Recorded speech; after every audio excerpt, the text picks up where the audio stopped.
Photo खिंचवानी देख तेरी तो उसमें आंखें देख तुझे ही लग रहा है एपिलेप्सी होने वाली है। तूने देखा नहीं तू ऐसे दौड़ के आ रही है। मैंने देखा नहीं ये क्या है? ये देखो एपिलेप्सी कितना गंदे सा देख रही है। वही तो सुनो तेरे को नहीं और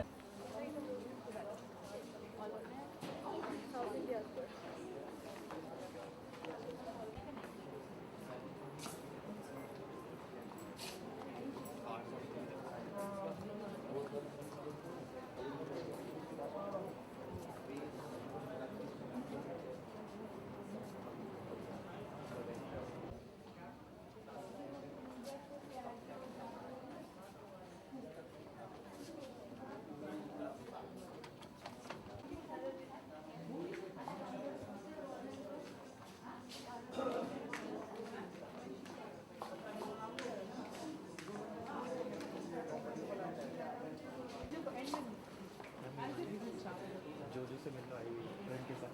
हाय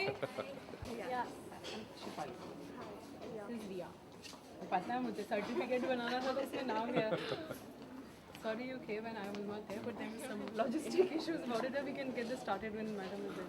We'll start.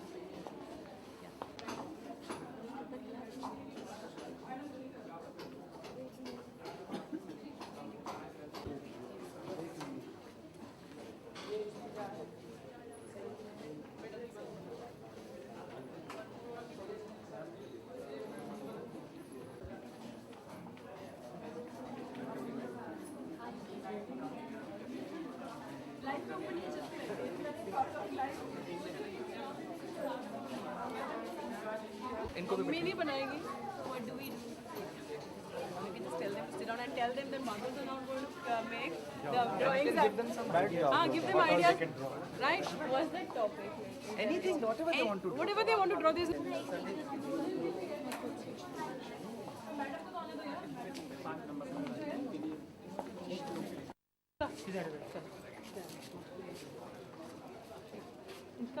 Jojo, you can give. Sorry, Vaishnavi, you give.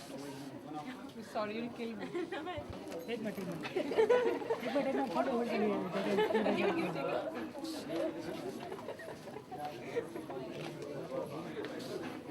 You take it. Okay, you can. Photo you can जा सकते हो.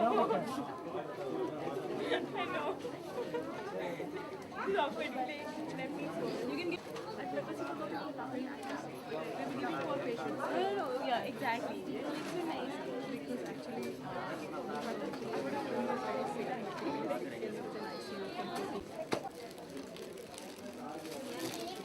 जो बनाने आएगा वो बना के पेंट कर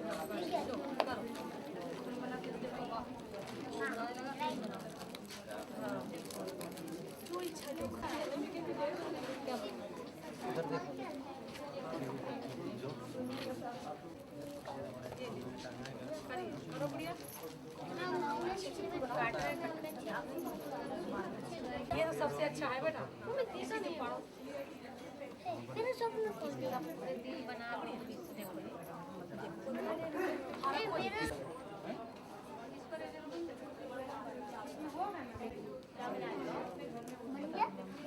मम्मी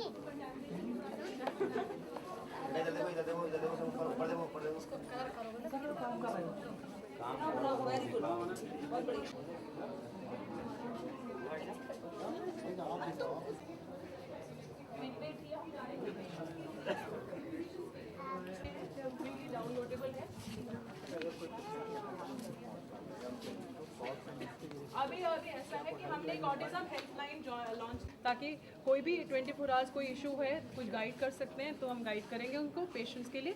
और एक और इम्पॉर्टेंट मुद्दा है फॉर पब्लिक अवेयरनेस. एक तो यह है कि हमने एक वीडियो डेवलप किया है. चाहते हैं कि हमारे यहाँ पे इमरजेंसी सर्विसेज एम्बुलेंस वाली तो है नहीं, वो जब तक होंगी वो 911 जो विदेशों में होते हैं यहाँ है नहीं. तो अब क्या है किसी को दौरा पड़ा है तो अल्टीमेटली क्या है दौरा पड़ने में यह है कि हमारी खाने की और सांस की नल के आगे पीछे होते हैं. तो कभी वॉमिटिंग करता है बच्चा, अगर उसकी पोजीशनिंग ठीक नहीं करते हैं तो खाने के पदार्थ सांस की नलकी में जा सकते हैं और सांस बंद हो सकती है। So it can be life threatening.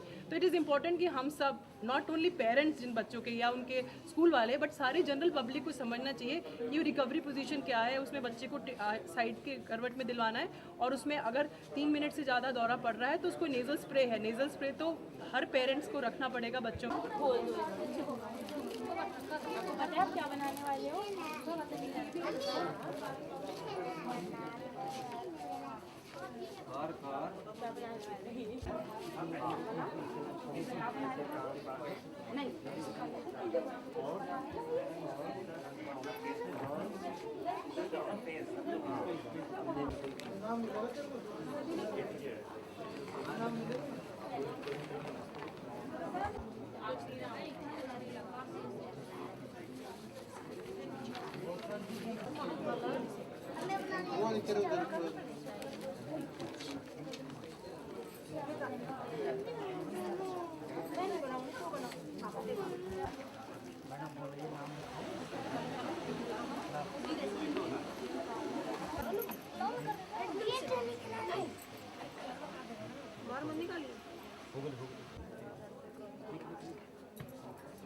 Application मरीजों के लिए नहीं सर, ये फिजिशियन के लिए है। This is to aid them to diagnose epilepsy. उसके बाद वो उसमें येस एंड नो के सवाल हैं, जिसमें येस एंड नो के आंसर हैं, उसको आप डालते जाएंगे तो epilepsy.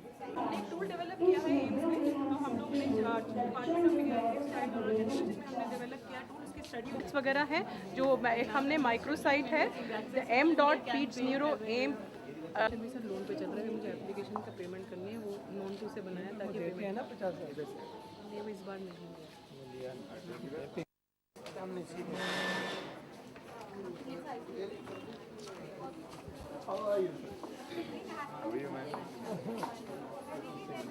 So you refuse to take leave. Huh? The man who refuses to take leave. What is signifying the theme. You don't get purple ties and all, no? Yeah, you find the purple yeah, ties so in we odd, weird sections. Yeah, you don't find it. Yeah, so I thought so then, sir, actually this is the same logo which we designed for the workshop. So I picked it up and Today it is your department. All of duty. I'll go and wait, then you keep correcting. क्या कर रहे हैं? बुला के ला रही हूँ, बुला बिल्कुल बुध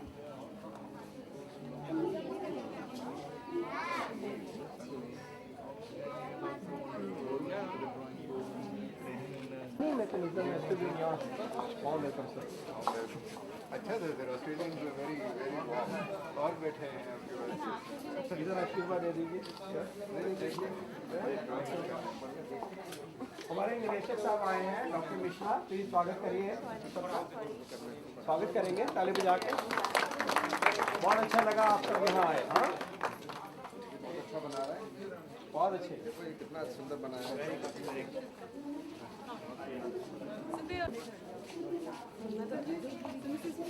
आप इनको मिले हैं sir, Mrs Poonam Natarajan chairperson है।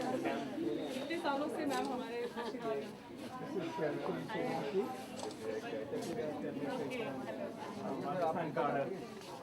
आप प्राची हैं।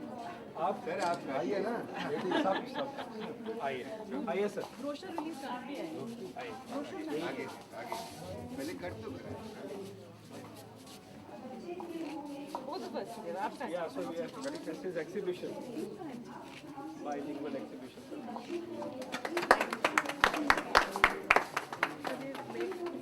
Brochure for all. Courses पढ़ रहे Very हैं, nice, excellent. courses पढ़ रहे हैं तो साथ ले जाएंगे सर पढ़ने का। There's a lot of education material. So we made the what exactly we've given the overview, what is there and all the posters, the introduction, what are the myths, some people have myths on the entire types and all. What is seizure and non-seizure, and common seizure mimics, comorbidities, and acute seizure, and investigations, management options, refractory epilepsy management. bilingual. Oh, yes sir, that we started from Autism Day, and lifestyle का क्या issues है, then pediatric epilepsy services, then the special considerations of epilepsy, neonatal seizures, adolescent girls, febrile seizures, the neurocystic circles, your main public health issue, and what are the preventive strategies. And then we have that mobile application, sir, which you are going to launch. And then we are planning and we're starting a telephone-based follow-up right now, starting on a research mode, and the helpline which we are doing. So this week, so uske liye we cannot talk about it. So how exactly to position the child and then all the patient information booklets and all. नमस्कार, इस video में हम सीखेंगे बच्चों में दौरों का घरेलू उपचार। बच्चे को Then that's and the workshop logo design. So we've taken the child neurology division logo. Purple is the color of it. बच्चे को किसी सीधी जगह पर लेटाएं।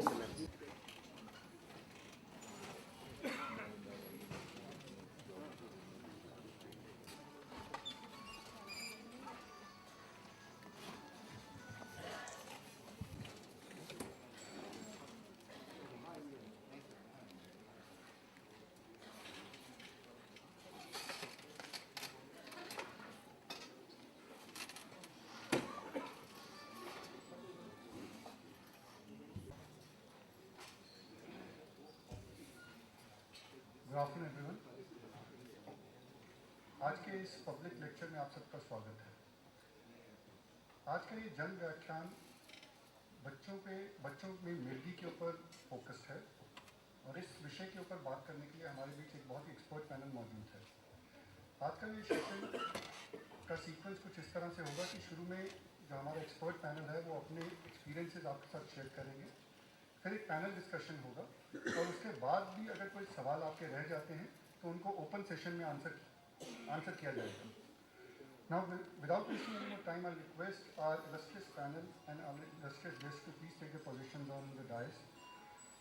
First, I'd like to request Dr. M.C. Mishra, who is Director, All India Institute of Medical Sciences.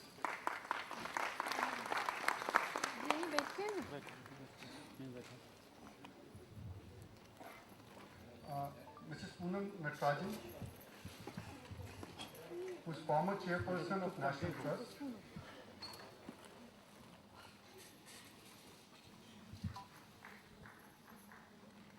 Shri V. Srinivas, Deputy Director Administration of All India Institute of Medical Sciences.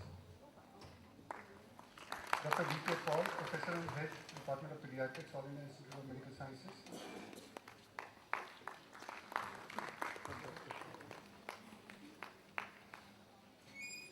Dr. Manjari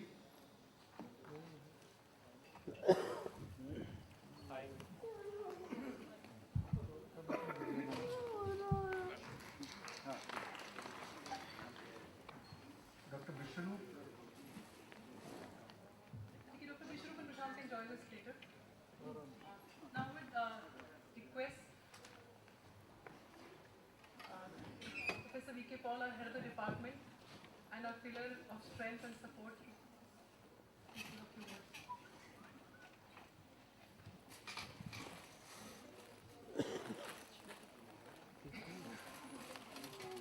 नमस्ते।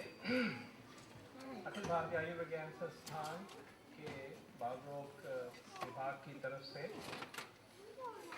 इस विभाग की faculty, इस विभाग के nurses, residents, जो हमारा परिवार है, उन सब की तरफ से मैं आप सबका स्वागत करता हूँ। मैं डाइस पे बैठे डॉक्टर M.C. मिश्रा, हमारे निदेशक महोदय, उनका स्वागत करता हूँ। श्रीनिवास जी हमारे डिप्टी डायरेक्टर हैं एडमिनिस्ट्रेशन के, राजस्थान केडर के सीनियर IAS ऑफिसर हैं। हम सबके साथ मिलके इस संस्थान को आगे बढ़ा रहे हैं, मैं उनका बहुत बहुत स्वागत करता हूँ।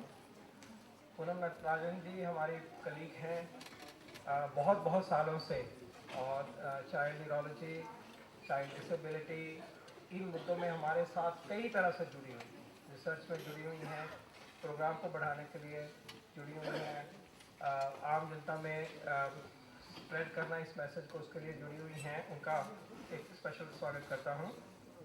अपने कलीग्स, फैकल्टी कलीग्स हैं, डॉक्टर जिरारी हैं, डॉक्टर अजय खेरा आ गए हैं, बहुत अच्छा लग रहा है। आइए sir, ministry of health and family welfare, आप ऊपर आ जाइए। मैं उनका स्पेशल स्वागत करता हूँ। देखिए, मंत्रालय की तरफ से सबसे सीनियर मोस्ट जो हमारे चाइल्ड हेल्थ के ऑफिसर हैं, डॉक्टर खेरा पधारे हैं। सर, मैं आपका स्वागत करता हूँ। Thank you very much. बहुत अच्छा लग रहा है, बहुत अच्छा ये हमारा साथ दे रहे हैं। हम सब मिलजुल के बाल स्वास्थ्य की, बाल रोग की जो मुद्दे हैं उनको लेके इकट्ठे चलते हैं। इसका एक सबूत आपके सामने अभी दिखाई दे रहा है। मैं आपसे सिर्फ ये कहना चाहूँगा कि विभाग की और संस्थान की एक ही कोशिश रहती है कि हम सबके लिए हमारे देश के जो सिटीजन्स हैं, बच्चे हैं, जो बड़े हैं, उनकी सेवा में अलग अलग तरीके से जो हम सेवा कर सकते हैं वो करने की कोशिश करें। तो ये जो जन विख्यान का सिस्टम चला है और कुछ 1.5 साल से हमने इसको और तेज़ी लाए हैं, हमारे डायरेक्टर साहब ने इसको बहुत पुश दिया है। ये एक स्पेशल एफर्ट है और हम ही नहीं करते, सारे सर्जिकल डिपार्टमेंट्स करते हैं, न्यूरोलॉजी करते हैं, सबके सब मेडिसिन, सब डिपार्टमेंट्स, ऑर्थोपेडिक्स, जो अलग अलग रोग हैं, बीमारियां हैं, स्वास्थ्य के मुद्दे हैं। सिर्फ बीमारियों की बात नहीं है, स्वास्थ्य को ऊपर उठाना, बीमारियों को प्रिवेंट करना, इन एस्पेक्ट्स को हम डायरेक्टली जनता तक पहुंचने की जो हमारी कोशिश है उसके अंतर्गत ये एक्टिविटी होती है। हर महीने लगभग 2 से 3 से 4 ऐसे जन व्याख्यान होते हैं। तो इससे हमारी कोशिश बेसिकली ये है कि जो चीज़ें हम जनता तक इकट्ठे मिलकर पहुंचा पाएँ उसका एक इकट्ठ करके उसको हम उस तौर पे लेके जाएं। जब आप हमारे पास हमारे आउटपेशेंट में आते हैं, हमारे ऑफिस में आते हैं, तो बच्चा या मरीज़ के बारे में बातचीत हो रही होती है। बहुत कोशिश करते हैं कि ज़्यादा से ज़्यादा आपको वक्त दिया जाए और सब सवालों के जवाब दिए जाते हैं, लेकिन फिर भी कभी कभी कोई कमी रह जाती है। आप नहीं पूछ पाते, हम नहीं बता पाते, वक्त की वजह से या किसी और वजह से। तो ये एक जो मौका है उसमें एक तो ये मुद्दा सॉर्ट आउट होता है कि जो सवाल आप पूछोगे आज, और मैं हर बार ये कहता हूँ और निदेशक साहब इसको तस्दीक करते हैं कि अब हम इस कमरे से तब तक नहीं जाएंगे हमारी टीम जब तक हम सारे सवालों के जवाब नहीं देंगे। वो ख़त्म होंगे आपके सवाल, तब हम घर जाएंगे, तब आप घर जाएंगे। ये एक हमारा वायदा है, चाहे 9 बजे चाहे 11 बजे, ठीक है। तो इसमें दूसरा जो बहुत एक उभर के आती है वो चीज़ ये आती है कि आप आपस में दूसरों से मिलते हो, उस बीमारी का या उस रोग का, उस स्वास्थ्य की समस्या की चर्चा आपस में भी करते हो। आप ये सोच दूसरे की देखते हो, एक दूसरे के अच्छे काम को, सोच को जैसे वो टैकल कर रहे हैं उसको देख के आपस में हमें शक्ति मिलती है अपने बच्चों को, अपने मरीज जो परिवार में है उसको देखभाल करने के लिए। तो हम समझते हैं ये एक बहुत बड़ा एक रास्ता है जब इकट्ठे बैठते हैं इस स्पेशल एफर्ट के द्वारा। और तीसरी चीज़ है, जैसे डॉक्टर शेफाली गुलाटी बताएंगी और आप देखोगे भी, हम इस मौके को स्पेशल कलर देने के लिए कुछ प्रेजेंटेशन करेंगे, कुछ एग्जीबिशन लगाई हैं, कुछ बच्चों के इस बीमारी के बारे में या और बीमारियों के बारे में पैम्फलेट क्रिएट कर लेते हैं, क्योंकि मौका मिलता है। फिर हम 400 लोगों से बात करेंगे, 300 लोगों से बात करेंगे, तो हमें लगता है चलो कुछ लिख लेते हैं, जो नॉर्मली शायद हमारे एजेंडा में कई बार फिक्स नहीं हो पाता है काम करने की वजह से। तो कोई कागज़ बन जाते हैं, बुकलेट बन जाती है इसी बहाने, और लोकल भाषा में बन जाती है।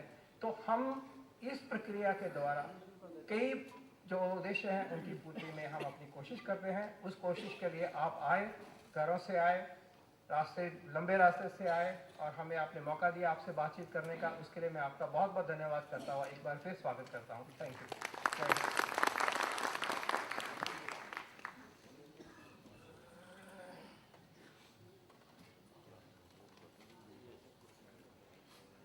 अब मैं रिक्वेस्ट करूंगी कि प्रोफेसर MC मिश्रा को कुछ शब्द, एक्चुअली सर के वजह से है, सर का सपोर्ट की वजह से है कि जो हम लोग सारा कुछ काम कर पाते हैं, सोच पाते हैं।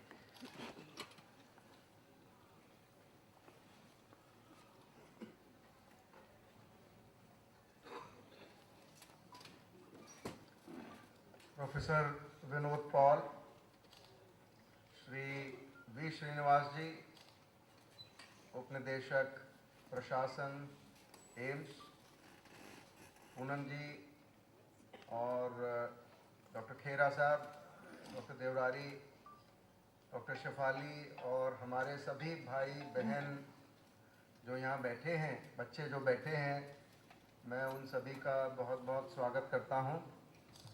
और संस्थान के निदेशक के रूप में सबसे ज़्यादा प्रसन्नता मुझे होती है जब इस तरह के कार्यक्रम का आयोजन होता है। ये कार्यक्रम आप सबके लिए है, आप सबके द्वारा है और आप सबका है। इसमें आप लोगों के आने से ही हमको प्रोत्साहन मिलता है कि अगर हम कुछ कर रहे हैं तो शायद हम ठीक दिशा में, सही दिशा में हमारा कदम है। और जो मुख्य उद्देश्य ये पब्लिक लेक्चर या जन व्याख्यान का यही है कि हर बीमारी ना रहे और आपके जीवन नॉर्मल रूप से चल पाए, उसमें उस दिशा में ये कदम होता है। और उस बीमारी को किस तरह से आप अच्छे से मैनेज करें घर पे, उस दिशा में ये एक अवेयरनेस या इसकी जानकारी प्रदान करने का एक मुख्य माध्यम है ये। और आप लोगों के आना ही इस बात का संकेत है कि ये जो पब्लिक लेक्चर सीरीज़ है ये यूज़फुल है। इससे लोग आते हैं, सुनते हैं और अपनी जो भ्रांतियां हैं बहुत किस्म की प्रत्येक बीमारी के बारे में, उनका निदान आप यहाँ पे जो भी हमारे स्पेशलिस्ट सब होते हैं उनसे कर सकते हैं। ख़ास तौर से आज का जो विषय है, जो मिर्गी का विषय, एपिलेप्सी जिसे कहते हैं अंग्रेज़ी में और मिर्गी हम हिंदी में बोलते हैं, वो उसके बारे में बहुत सारी भ्रांतियां हैं और इलाज न मिलने के कारण काफ़ी लोग इससे डिसेबिलिटी का उनको दिक्कत होती है। और जो भ्रांतियां अगर दूर हों, उसकी दवाई आपको सुचारू रूप से मिल जाए तो आप बिल्कुल नॉर्मल जीवन यापन कर सकते हैं। मैं समझता हूँ इसका यही सबसे बड़ा मुख्य उद्देश्य है। और इस बात की सबसे अधिक प्रसन्नता है कि इसमें जो चाइल्ड न्यूरोलॉजी डिवीज़न हमारे डिपार्टमेंट ऑफ पीडियाट्रिक्स का है, उन्होंने बढ़ चढ़ के दिमाग के जितने भी दिक्कतें हैं उन पे आगे बढ़ के इसमें आए हैं, चाहे वो ऑटिज़म हो, चाहे वो हेडेक हो, चाहे वो ये मिर्गी हो। तो डॉक्टर शेफाली को मैं बहुत बहुत शुभकामनाएं देता हूं, बधाई देता हूं कि उन्होंने इतना ज़्यादा एफर्ट किया है इस कार्यक्रम को सफल बनाने के लिए। और एक वेब एप्लीकेशन बनाई है जिसको आप अपने, जिन लोगों के पास भी वो वाला मोबाइल फ़ोन है जिसमें ये आप डाउनलोड कर सकते हैं इंटरनेट के माध्यम से, तो वो भी काफ़ी यूज़फुल होगा। और एक जो उन्होंने खुद प्रयत्न किया है अपने द्वारा, वो एक टेलीफोन बेस्ड जो फॉलोअप, और इसमें आप हेल्पलाइन और सवाल पूछ सकते हैं। अगर कभी भी कोई आपको शंका है तो उसका समाधान कर सकते हैं उनसे फ़ोन पे बात करके, जो हेल्पलाइन इन्होंने स्थापित की है। तो मैं डॉक्टर पॉल साहब को और डॉक्टर शेफाली को बहुत बहुत बधाई देता हूं। और सभी जो यहाँ आए हैं, डॉक्टर खेरा साहब अपना समय निकाल के, बहुमूल्य समय निकाल के यहाँ आए हैं, पूनम जी आई हैं, तो आप समझ सकते हैं कि आज के जो परिप्रेक्ष्य में समय बड़ा कीमती हो गया है। और समय कहते हैं लोगों का समय नहीं है, और उसमें से समय निकालना आप समझ सकते हैं कि कितनी अहमियत हम इन कार्यक्रमों को देते हैं। ये इसी बात का संकेत है। तो मैं यही चाहूँगा कि ज़्यादा भाषण को लंबा ना करूँ और आपको आपके एक्सपर्ट से मिलवाया जाए और उनकी बात सुने और गुने। और जिन लोगों को भी इस बात समस्या से जूझ रहे हैं या उनके निकटजन जूझ रहे हैं, बच्चे जूझ रहे हैं, उससे निकालने में ये मुझे लगता है कि बहुत इसका योगदान होगा। और बहुत बहुत धन्यवाद। और आप सबका फिर से एक बार मैं मन से स्वागत करता हूँ।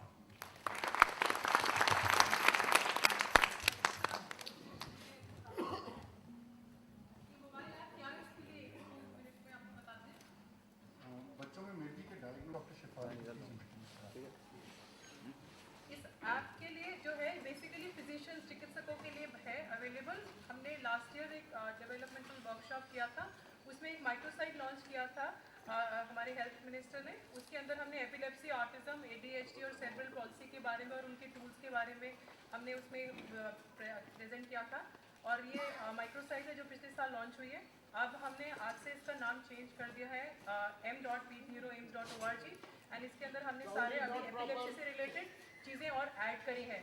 तो ये एपिलेप्सी का जो टूल था वो एक इंक्लिन स्टडी के साथ हुआ था, जिसमें मैं नेटवर्क कोऑर्डिनेटर थी। तो वो पब्लिश हुआ था 2014 में। वो टूल 2 से 9 साल की उम्र के बच्चों के लिए था। फिर हमने उसके बाद कुछ उसमें खामियां मिली, तो हमने उसके ऊपर काम किया। ये तो माइक्रोसाइट जो पिछले साल वाला था उसका है। हमने माइक्रोसाइट की स्टैटिस्टिक्स देखी है, 37,262 हिट्स हैं उसकी पिछले साल जब 3 दिसंबर को लॉन्च हुआ है तब से अब तक। That means people are using the microsite. So वो उससे हमारे को और इंकरेजमेंट मिला है आगे बढ़ने का। तो ये जो टूल मॉडिफाई किया है अब under 18 up to 18 years, neonate से लेकर 18 ईयर्स तक के लिए करा है, जो पहले 2 to 9 था। और कुछ जो खामियां थी हमें मिली थी एज पीडियाट्रिक न्यूरोलॉजिस्ट हमें फील हुआ, वो ऐड किया है। इस टूल को पूरा हमने चेंज करके ऐड करके उसके बाद हमने उसके ऊपर स्टडी की है, उसकी अच्छी हमें सेंसिटिविटी स्पेसिफिसिटी मिली है। और अब जो है इसका मोबाइल बेस्ड एप्लीकेशन है, जो ये माइक्रोसाइट से किसी भी मोबाइल में या लैपटॉप में डाउनलोड हो सकता है, उसमें लिंक है। और लेकिन अभी गूगल ने उसमें गूगल प्ले स्टोर में डाला है, एप्पल में हफ्ता 10 दिन लगेगा, तो वो we will be able to tell. But the download करने के लिए लिंक है माइक्रोसाइट में। तो एक सेकेंड डॉक्टर विशाल आपको एक सेकेंड में बता रहे हैं। ये जैसे आप खोलते हैं तो टूल ऐसे आता है। अभी सर क्लिक करिए। ये tool straightforward yes and no questions में आंसर होगा। तो इस तरह का एक सवाल आएगा कि पिछले 2 दौरों के बीच में कितना समय का गैप था, लेस देन 24 आवर्स और मोर देन 24 आवर्स, इस तरह के लगभग 6 से 7 सवाल होंगे। उन सब सवालों का जवाब देने के बाद वो टूल आपको डायग्नोसिस बता पाएगा कि वो एपिलेप्सी है कि सिंगल सीजर है कि एपिलेप्सी नहीं है। I request the director now to please launch the app.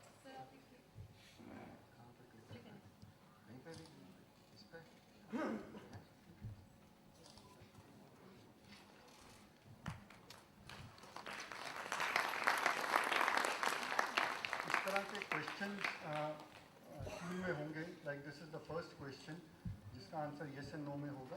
इस तरह से there are series of question which have to be answered to reach diagnosis. Thank you sir. अभी आप पेशेंट इन्फॉर्मेशन के मटेरियल हमने बनाया है, जैसे आपको सर ने बताया। तो अभी हमारे पास काफ़ी मटेरियल सारे बीमारियों के बारे में है, जिसमें से 9-10 मिर्गी के बारे में है ऑलरेडी निकाला है, जो एम्स की वेबसाइट में चाइल्ड न्यूरोलॉजी डिवीजन के अंदर है उपलब्ध। और आज से ये माइक्रोसाइट में भी अवेलेबल होगा। तो जो एपिलेप्सी से ये सारे व्यू हमारे अवेलेबल थे, और अभी जो एपिलेप्सी से रिलेटेड वाले हैं उसके लिए I will request sir to kindly reemphasise and release and also our guest on the dais. Doctor Manjari आ गई हैं, उनका स्वागत है। और जो डॉक्टर शेफाली ने ये एप्लीकेशन 18 साल तक के लिए बनाई है, आपके लिए कोई एडल्ट्स के लिए भी ऐसी कोई एप्लीकेशन है क्या? अगर है तो आप उसकी जानकारी इस कार्यक्रम के माध्यम से दें, जिससे लोगों को लाभ हो।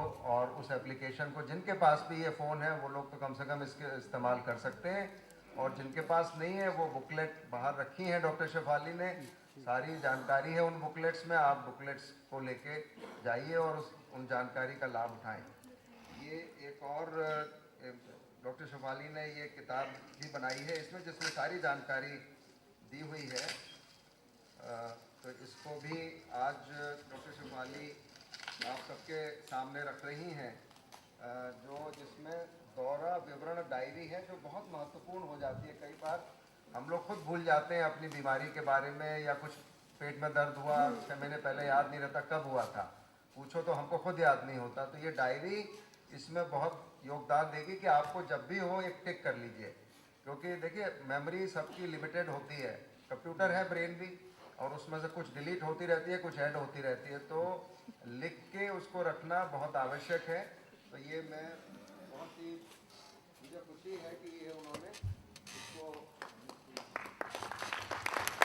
Thank you sir. इसके अंदर सीजर कार्ड है जो बहुत इंपॉर्टेंट है। बच्चों को अगर दौरा पड़ता है तो आगे की साइड में सिर्फ बच्चों की डिटेल है कि क्या नाम है, एज, सेक्स, एड्रेस, और पीछे कैसे बच्चे को दौरे के टाइम पोजीशन करना है और इंटरनेशनल स्प्रे देना है। और एक वीडियो भी बाहर हमने बनाए हैं जो कि वेबसाइट में अवेलेबल होगा, कि बच्चे को कभी दौरा पड़ता है या किसी को भी दौरा पड़ता है, कहीं पर भी पड़ता है आउटसाइड हॉस्पिटल, क्योंकि हमारे पास एम्बुलेंस की 911 सर्विसेज इंडिया में नहीं है। तो हम लोगों को एक दूसरे को, हमारा एम्पावरमेंट होना है, हमें एम्पावर करना है, सुसक्षितकरण होना है, कि हमें मालूम होना चाहिए कि क्या करें, क्योंकि खाने की नलकी और सांस की नलकी आगे पीछे होती है। तो खाने के पदार्थ सांस की नलकी में जा सकते हैं और जानलेवा हो सकता है। तो इसलिए वेरी इंपॉर्टेंट है कि हम सब इसके बारे में जानें और ठीक तरह बताएं।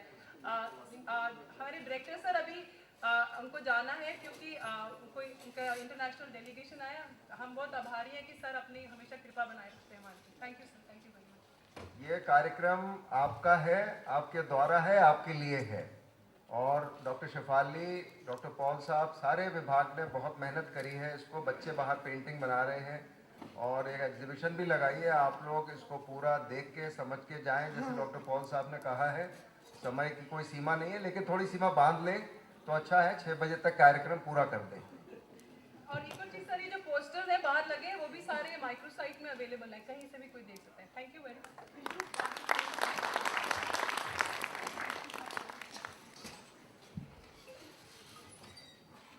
Thank you very much. अभी विल टॉक अबाउट कि एपिलेप्सी का ओवरऑल व्यू क्या है, just from a childhood epilepsy point of view. Thank you doctor Manjari for joining us. Basically issue है कि सीजर जो है वो हर दौरा एपिलेप्सी है कि नहीं, और क्या दौरा है और क्या दौरा की तरह मिमिक है। सीजर जो होता है उसमें कोई इलेक्ट्रिकल करंट जो ब्रेन में होता है उसमें कुछ एबनॉर्मल डिस्चार्ज होता है, उसकी वजह से कोई भी हाथ में कोई हरकत गड़बड़ होती है या सुनसनाहट होता है या बेहोशी आती है। एपिलेप्सी जो है वो कहते हैं 2 या 2 से ज़्यादा अनप्रोवोक्ड सीजर, मतलब जिसके ऊपर कुछ प्रोवोकिंग फैक्टर नहीं है, 24 घंटे से ज़्यादा पार्ट। अब आप देखें जो ऐप में सवाल थे ना 24 घंटे से विदिन हुआ या बियॉन्ड, तो ये सब उनकी डेफिनेशंस वगैरह के हिसाब से ही सवाल बने हैं।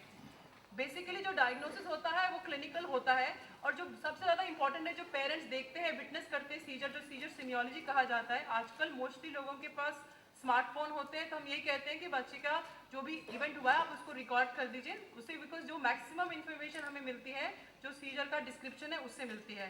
और भिन्न भिन्न प्रकार के सीजर्स होते हैं, और सारे सीजर दोनों हाथ पैर के झटके मारने और बेहोश होने की वजह से नहीं होते, डिफरेंट टाइप्स के सीजर होते हैं। और एक बहुत कॉमन सीजर है जो चौंकना टाइप होता है, वो बच्चों में होता है जिसको वेस्ट सिंड्रोम कहते हैं। और काफ़ी हमने देखा है कि उसमें मिस भी हो जाता है, लोगों को लगता है कि बच्चा ऐसे ही चौंक रहा है, इवन पीडियाट्रिशियंस को कई बार लगता है बच्चा चौंक रहा है, they do not realise, it gets delay. So it is important to understand कि डिफरेंट प्रकार के होते हैं। पर कई चीज़ें हैं कि क्या क्या है, क्या किस स्थिति में किसको दौरा कह सकते हैं। इट इज़ नॉट, मैंने आपको बोला कि दोनों हाथ पैर झटके मार रहे हैं और मुंह से झाग निकल रहा है, that is all not necessary. Blank stare भी कर सकता है, कई बार होता है बच्चे क्लास में होते हैं उनको एब्सेंट सीजर होता है, वो कुछ टाइम के लिए ब्लैंक हो जाते हैं, तो स्कूल की टीचर को लगता है कि वो सुन नहीं रहा है, वो अपने आप को ही इज़ नॉट बिहेविंग वेल और she is not behaving well.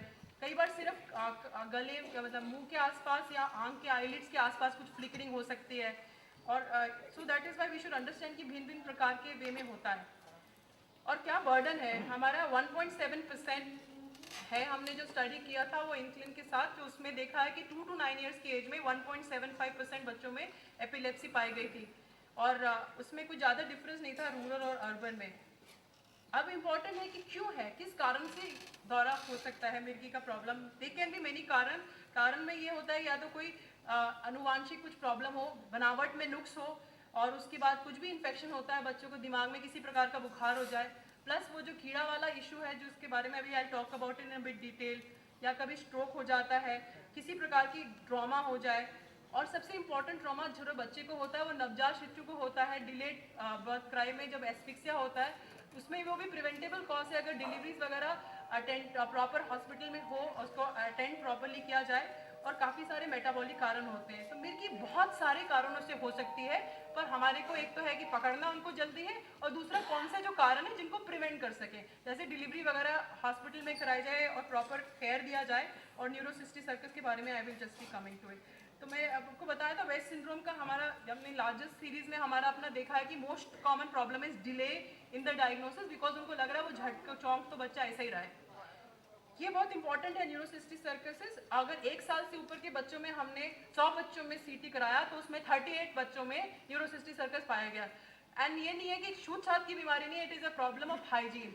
Basically क्या होता है कि हमारे पूरे कंट्री में इतना ओपन फील्ड डेफिकेशन होता है, कोई प्रॉपर टॉयलेट्स वगैरह नहीं होते, तो जो हमारा जो सब्जी और फल बनता है वो कंटामिनेट हो जाता है और उसकी वजह से हमें मिलता है। तो सब्जी और फल अच्छी तरह धो के नहीं खाते तो उसकी वजह से होता है। ये जो कीड़ा होता है ये ह्यूमंस और पिग्स के बीच में उनकी साइकिल चलती रहती है, पर मेजर प्रॉब्लम हमारे को सब्जी और फल अच्छी तरह साफ करके नहीं खाने से होता है। एंड मोस्ट प्रॉब्लम सारी कैबेज और ये धनिया से होती है, बिकॉज वो रॉ या सेमी कुक यूज होता है। तो बेसिकली उसका हमें इशू है कि डायग्नोज उसको करना है, लेकिन प्रिवेंट करना इज़ वेरी इंपॉर्टेंट। सो अगर आप सोचो कि 100 बच्चों में से 38 बच्चों को ये एनसीसी था तो प्रिवेंट तो हो ही सकता था। ऐसा है कि कई फैमिलीज में हमने देखा है 2 बच्चों को भी है, छुआछूत की प्रॉब्लम नहीं है, पर जो हाइजीन की हैबिट्स हैं, साफ सुथरेपन रहने की हैबिट है, पूरी फैमिली में एक तरीके से होती है। तो इट इज़ नॉट कंटेजियस, छुआछूत से नहीं है, पर it's habit which is there in a particular family. So अभी हमने देखा कि क्या सीजर है क्या नहीं है और उसको अर्ली पिकअप करना जरूरी है और क्या क्या कारणों से हो सकता है और किन चीज़ों को हम प्रिवेंट कर सकते हैं। अब next important issue is a proper उपचार क्या है बिफोर मैनेजमेंट। आपको मैंने बताया था diagnosis is basically clinical, EEG की आवश्यकता रूटीनली नहीं जनरली होती टू डायग्नोज, बट वो रिकमेंड होता है, हम मोस्टली सिचुएशन में करते हैं, दैट इज देयर। पर ये एक चीज सोच लीजिए कि नॉर्मल हम 100 लोगों में नॉर्मल हमें ईजी करेंगे तो 2-3 में किसी में कुछ अबनॉर्मलिटी मिल सकती है, और अगर ये नॉर्मल ईजी है तो ये मतलब नहीं है कि एपिलेप्सी नहीं है। तो जो ईजी है वो हमारे को हेल्प करता है कई पर्टिकुलर सिंड्रोम्स वगैरह में करने के लिए, डायग्नोज करने के लिए। एपिलेप्टिक सिंड्रोम में they help the doctors to decide, और जब हम दौरे की दवाई बंद कर रहे होते हैं टू डिसाइड टू स्टॉप। तो पर ये है कि ये याद रखना है कि ये नहीं है कि भैया दौरा पड़ा है तो हम ईजी कराने चले, तो उससे अगर वो नॉर्मल आ गया तो ये दौरा नहीं है। एंड समटाइम्स जब ये जरूरी नहीं है कि कि दौरा है कि नहीं, only based on easy, so let the doctor decide. और न्यूरो इमेजिंग जो है हमारे को जब भी किसी बच्चे को नया दौरे पड़ने शुरू होते हैं नए शरीर से, तो ज़रूरी होता है उस समय सीटी कराना, और अगर कोई ट्रॉमा की हिस्ट्री है या अदरवाइज ऑल्सो हम सीटी कराते हैं, कॉन्ट्रास्ट सिनाइन सीटी कराते हैं फॉर द न्यूरोसिस्टिक सर्कोसिस। ट्रॉमा वगैरह में तो प्लेन होता है, लेकिन अगर कोई बनावट में बच्चे के दिमाग में नुक्स समझते हैं तो फिर हम MRI कराते हैं इन दैट सिचुएशन। और बाद में और बाकी सिचुएशंस में आप जब डॉक्टर के पास जाते हैं तो डिफरेंट काइंड के टेस्ट और आपको बताते हैं डिपेंडिंग ऑन एक केस टू केस बेसिस पे। तो यू शुड बी अंडरस्टैंडिंग कि भैया डायग्नोसिस बेसिकली क्लिनिकल है, EEG will be required, CT will be required in situation, but बाकी सारे test are going to be decided by the doctor. अब now the next step is management. It's very important कि आपको दौरे को acute control मैंने जो आपको बोला वो बहुत इंपॉर्टेंट है।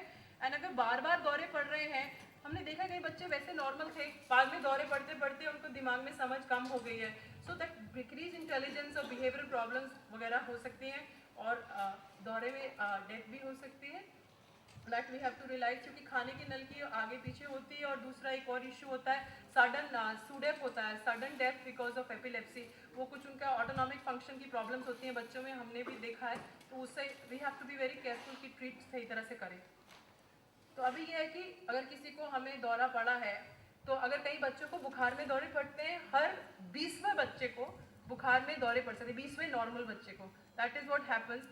वो बुखार में जो दौरे पड़ते हैं उसमें वो डॉक्टर को देखना है कि उसके बाद उसको कोई दवाई देनी है कि नहीं देनी है। अगर देनी होती है तो कुछ 2-3 दिन के लिए देते हैं जब बुखार होता है, अदरवाइज रूटीनली नहीं देते हैं। वो एपिलेप्सी नहीं माना जाता है, वो प्रोवोक सीजर होता है। और अगर किसी को दोनों हाथ पैर हिलाने वाले झटके पड़ रहे हैं 2 एपिसोड्स एंड अबव, तब देते हैं, या हम लोग तब देते हैं अगर एक साइड से। हम क्यों बार बार पूछते हैं पेशेंट से, हमेशा पूछते हैं पेरेंट्स से कि एक साइड का हाथ हिला था शुरू में कि नहीं। आप लोग सोचते हैं बार बार क्यों पूछे जा रहे हैं, वी ट्राइंग टू अंडरस्टैंड कि वो शुरू एक साइड से हुआ था कि नहीं, बिकॉज अगर एक साइड से शुरू होता है तो फोकल वाले में रिकरेंस रिस्क ज़्यादा होता है। सो उस हिसाब से, और अगर ईजी में एबनॉर्मलिटीज़ आती है शुरू में तो वी स्टार्ट, और कभी कभी बच्चे की सिचुएशन देखनी है, उसकी और कोई बीमारियां हैं जिसमें लगता है कि प्रॉब्लम हो सकती है हार्मफुल, तभी डिसाइड। अब इम्पॉर्टेंट ये होता है कि एक इशू देखा है हमने कि पेशेंट आते हैं, 4-5 दवाइयाँ चल रही हैं और सारी होम्योपैथिक डोज में चल रही हैं, मतलब लो डोज में चली जा रही है। क्या होता है कि एक बार गए डॉक्टर के पास गए, फिर दूसरे के पास गए, दौरा दोबारा पड़ता है, वो नई दवाई ऐड करते जाते हैं, डोज नहीं बढ़ाते हैं। बेसिकली गोल ट्रीटमेंट का ये होता है कि आपको मैक्सिमली कंट्रोल करना है। आप कंट्रोल करना है तो एक दवाई चालू करते हैं, उसकी मैक्सिमल टॉलरेटेड डोज, जो आप टॉलरेट कर सकते हैं, बच्चा कोई साइड इफेक्ट ना हो वो देते हैं। वो उस पर रिस्पॉन्स नहीं आता फिर दूसरी ऐड करते हैं। ये नहीं कि हर दौरे में नई नई करनी है, क्योंकि आपस में भी वो दवाइयों का इंटरेक्शन होता है और प्रॉब्लम हो सकती है। सो वो सब इशू देखने की इम्पोर्टेंस है। और ये भी नहीं है, आपको अगर डायग्नोसिस में कुछ डाउट है, हर पेरेंट का राइट है कि 2-3 डॉक्टर से सलाह करते हैं, वी रिस्पेक्ट दैट। पर जब आप ट्रीटमेंट करा रहे हैं, आप किसी एक से कराइए, यहाँ से कराइए, कहीं और से कराइए, but do not keep changing the doctors. That is very important, क्योंकि हर एक का इसमें कोई 1+2=3 नहीं है। हर एक में डिफरेंट ऑप्शंस होते हैं, हर एक के अपने प्रेफरेंसेस हो सकते हैं अपने एक्सपीरियंस के साथ। तो बीच में when you following up, you don't not change doctors, go anywhere you have to, but go to somebody consistently. And जो दवाइयाँ हैं उसके ब्रांड हर बार चेंज नहीं करने। When you are going to take any particular medicine, तो हर बार वो खत्म हो रही है स्ट्रिप, तो you have to be ensure that कि सेम आपको मिले। बिकॉज हर एक की जो दवाई की जैसे सिरप है उसमें कितने की बायोअवेलेबिलिटी है, वो सब हर एक में फ़र्क होती है। तो इट्स आइडियली कि कोई भी दवाइयाँ लॉन्ग टर्म लो, या ब्लड प्रेशर की लो, डायबिटीज़ की लो, या दौरों की लीजिएंगे, तो जो लंबी दौर से दवाइयाँ चल रही हैं उनके ब्रांड नेम नहीं बदलने। मैं नहीं कह रही कोई एक ब्रांड नेम यूज़ करो, जो सा भी यूज़ कर रहे हैं, do not keep changing every time. That is very important. And I had mentioned to you, very important for children is never in chammach and never in ढक्कन। It's always ml। syringe लेना है, उसमें नाप के दवाई देनी है, and obviously syrup has to be shaken and given। और जब भी डॉक्टर को भी आप जब देख लें, अगर डॉक्टर ने कुछ लिखा है इंश्योर कर लें आप समझ रहे हैं। कई बार कोई सिरप की जो मिलीग्राम है बहुत इंपॉर्टेंट होता है, ये आप कैजुअली नहीं लेंगे। और अगर आपको टाइम बोला है सुबह शाम, तो सुबह शाम लेंगे, यानी कि सुबह 8 बजे लिया तो रात को 12 बजे ले रहे हैं, ऐसा नहीं होगा। प्लस माइनस आधा घंटा पौना घंटा कर सकते हैं, पर शुड नॉट जस्ट डू कि सुबह 8 बजे दिया रात को आप 12 बजे दे रहे हैं। या अगर आपने मिस कर दी सुबह की दवाई, जब आपको याद आएगा वो दवाई दे देंगे। या छोटा बच्चा है उसने उल्टी कर दी, within half an hour of giving the दवाई उल्टी कर दी, तो आप दोबारा रिपीट करेंगे। So these are very important in certain situations, especially छोटे बच्चों में। And obviously आपको एक जो दवाइयाँ होती हैं, क्रोनो प्रेपरेशन होती हैं या सस्टेन रिलीज होती हैं, वो कभी हाफ नहीं कर सकते। कई बार हमारे कुलीग्स भी प्रिस्क्राइब करते हैं, तो हमको ये बता रहे हैं, पूछ लो पेरेंट्स से, बच्चा वो गोली खा लेगा, निगल लेगा, तभी वो क्रोनो या सस्टेन रिलीज को आप देंगे। आधी वादी नहीं कर सकते आप उनको। एंड कभी भी ये दौरों की दवाई सडनली स्टॉप नहीं कर दीजिए, ये सडनली स्टार्ट नहीं कर दीजिए। हम ग्रेजुअली ही करते हैं हर चीज़ के लिए। And we will decide in situation में we give stop after 3 months, some of them we stop after 2 years, and generally we try to do an EEG before stopping the drugs. And refractory epilepsy वो होती है जिसके अंदर अगर आप properly दवाइयाँ दे रहे हैं, सही प्रकार की दवाइयाँ प्रॉपरली डोज में दे रहे हैं, उसके बाद भी वो सीजर्स कंट्रोल होते हैं। उसके अंदर भी हमें देखना पड़ता है जब पेशेंट हमारे पास आ रहे हैं कि भाई ये दवाई उस पर्टिकुलर दौरे के टाइप के लिए सूट करती है कि नहीं करती। कॉम्बिनेशंस कई बार क्या होते हैं, डॉक्टर को ये देने होते हैं कि दोनों जो है जो ड्रग्स हैं उनके साइड इफेक्ट सेम ऐड नहीं होने चाहिए, उनके मैकेनिज्म ऑफ एक्शन डिफरेंट होना चाहिए। वो डॉक्टर की सोच के लिए आपके लिए नहीं है, पर वो सारी चीज़ें जब डॉक्टर देख लेता है कि वो सब नहीं है, तो फिर हम देखते हैं कि इंट्रैक्टेबल है, तो फिर देखते हैं किसमें सर्जिकल ऑप्शन हैं, किसमें नहीं है, किसमें हम नई दवाई दे सकते हैं, किसमें हम डाइटरी थेरेपी दे सकते हैं, और भी कई कई और चीज़ें हैं वो दे सकते हैं, कोई IV IG वगैरह वो आगे आगे कुछ है। बट मोस्टली क्या है 65 to 70% दौरे जनरली कंट्रोल हो जाते हैं आम दवाइयों के साथ, बाकी 25 to 30 में इंट्रैक्टेबल रहते हैं। और एपिलेप्सी सर्जरी उसमें से कुछ छोटे कंपोनेंट में ही हो पाती है, तो वो देखना पड़ता है। और कुछ फॉर्म में जहाँ नहीं हो पाती डाइटरी थेरेपी दे सकते हैं। हमारे यहाँ मैक्सिमम एक्सपीरियंस रहा है, हम नॉर्थ इंडिया में पहला सेंटर है जो हमने शुरू किया था अराउंड 10 years बैक, और लास्ट 10 years में हमारे पास काफ़ी एक्सपीरियंस है on various dietary therapies, and काफ़ी हमने उसके ऊपर अनुसंधान किया है। तो अगर वो है तो दैट ऑप्शन इज़ अवेलेबल, उसके बारे में आप पेशेंट इन्फॉर्मेशन बुकलेट से थोड़ा आइडिया ले सकते हैं। पर ये नहीं है कि उसमें चिकनाई ज़्यादा देनी है तो अपने हिसाब से आप फैट ज़्यादा करेंगे। They are supervise individualise treatments with the diets which we prescribe, that will have to be done by doctor. ये नहीं है कि आप अपने आप चिकनाई देने लग जाएँ। ये सीजर कार्ड की बात थी, इट इज़ वेरी इंपॉर्टेंट कि जो भी हमारे पास पेशेंट्स आ रहे हैं जो स्कूल जा रहे हैं उनको ये देना, बिकॉज इट शुड बी, कभी दौरा तो कहीं भी पड़ सकता है ना, तो इसलिए दे शुड अंडरस्टैंड। एंड हमें सबको जानना है, ये नहीं कि हमारे बच्चे में दौरा पड़ता है या नहीं, हर एक को जानना चाहिए कि हर एक को एक तो हार्ट अटैक का भी ट्रीटमेंट मालूम होना चाहिए कि कैसे रिससिटेशन करना है, और ये भी मालूम होना चाहिए कि करवट कैसे दिलाना है और वो नेजल स्प्रे कैसे देना है। और स्प्रे तो पेरेंट्स को रखना पड़ेगा बच्चों के पास, और जो बड़े हो गए उनको भी रखना चाहिए, और बताना चाहिए पेरेंट्स को कि जब हो तो टेंशन नहीं करेंगे, कपड़ों को यूज़ करेंगे, ये नहीं देख रहे हैं कि भाई कोई सर पे चोट वोट तो नहीं लग रही कहीं से, क्योंकि खाने की नलकी और सांस की नलकी आगे पीछे है तो ऑब्वियसली टेंशन रहता है कि कोई खाने का पदार्थ, क्योंकि वॉमिटिंग अगर आती है दौरे में तो सांस की नलकी में ना चले जाए, and it can cause serious life threatening situation. और जब जूता सूंघाना एंड वो मुंह में कुछ डालना एंड ऑल दैट, वो सब are very risky, they should not be done. And obviously कुछ पानी वानी सर पे डालना एंड ऑल दैट नहीं है, और प्लीज़ ये झाड़ फूड से नहीं होने वाली चीज़ है। एंड जो अलाइड बाकी ट्रीटमेंट्स हैं, होम्योपैथी, हमारे पास होम्योपैथिक वाले पेशेंट्स आए हैं, वो लोग काफ़ी टॉक्सिसिटी में आए तो ब्लड लेवल कराएं, तो उसमें हमारे वाले दवाइयाँ निकली है with steroids.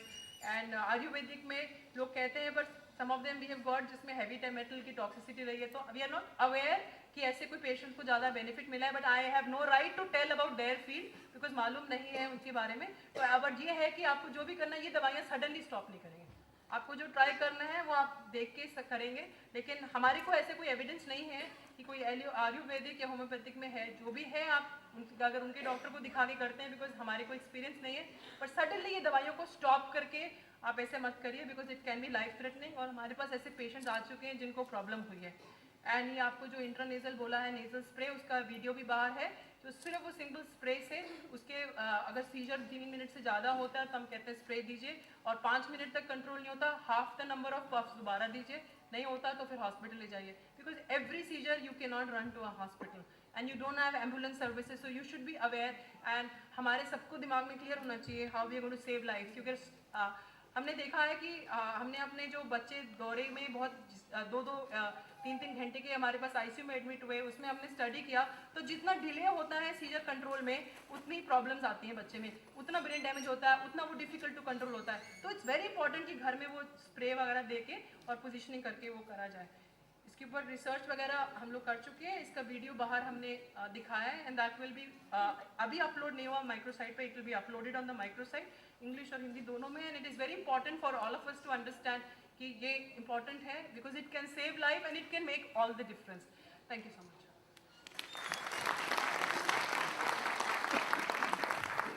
Now I will request Shri V. Srinivas, our Deputy Director Administration, to kindly come and speak on use of technology for patient-friendly healthcare. आजकल टेक्नोलॉजी की तो एडवांसमेंट हो गई है, तो उसमें पेशेंट फ्रेंडली कैसे उसको बनाया जा सकता है, उसके लिए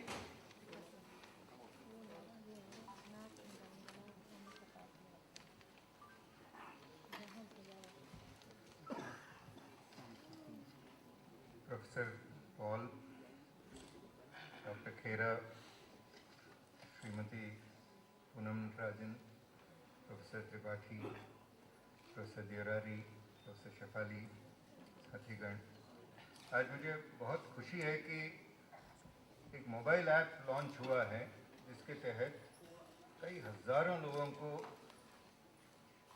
खुद की भरोसे पर आइडेंटिफाई हो सकती है कि उनको एपिलेप्सी है या नहीं है।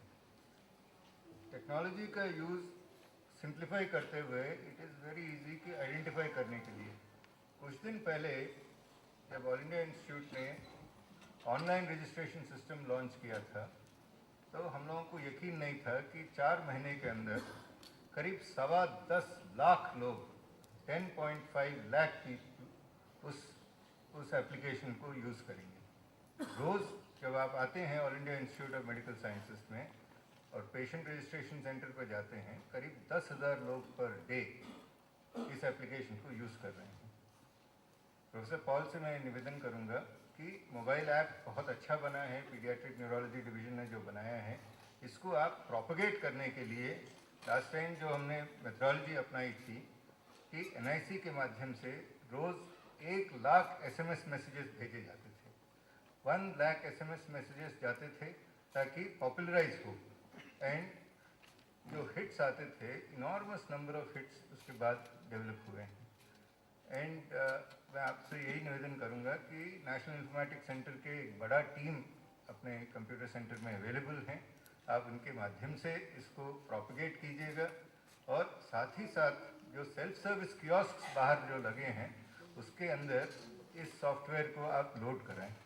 एंड यही ऐप जो ई-हॉस्पिटल ऐप के साथ इसको मर्ज करें ताकि ये दोनों ऐप्स जो आज मैं देख रहा था डाटा 20,000 पेशेंट में से सिर्फ 60% पेशेंट्स एपिलेप्सी के डायग्नोस्ड हैं, 40% परहैप्स आने की ज़रूरत नहीं है कंसल्टेशन तक, उनको स्क्रीन किया जा सकता है सेल्फ सर्विस कियोस्क पे।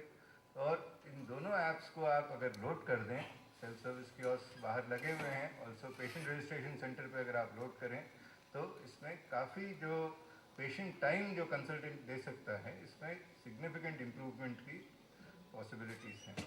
तो सर्वप्रथम मैं निवेदन करूंगा, इसको आप पॉपुलराइज करें ये मोबाइल ऐप को, और दूसरा ये जो हमारे सेल्फ सर्विस कियोस्क हैं, इसके साथ जहाँ पर वॉलंटियर्स अवेलेबल हैं उनको आप ट्रेन करें इसकी यूटिलाइजेशन में, ताकि इसको ज़्यादा से ज़्यादा लोग इनको इस एप्लीकेशन की फ़ायदा ले सकें। आज टेलीफोन बेस्ड फॉलोअप का भी प्रस्ताव आपने रखा है, मुझे it is a very important one, बहुत अच्छा है। कई लोग आ नहीं पाते, बाहर से आते हैं पेशेंट, पटना से कोई आएगा, कोई लखनऊ से आ रहा है, आ नहीं पाता, एक बार आया दूसरी बार नहीं आ पा रहा है। मेरे कई दोस्त हैं जो हैदराबाद से यहाँ तक आते हैं कंसल्टेशन के लिए और आ नहीं पा रहे हैं, कहते हैं कि हमें टेलीफोन पे बात करा दें।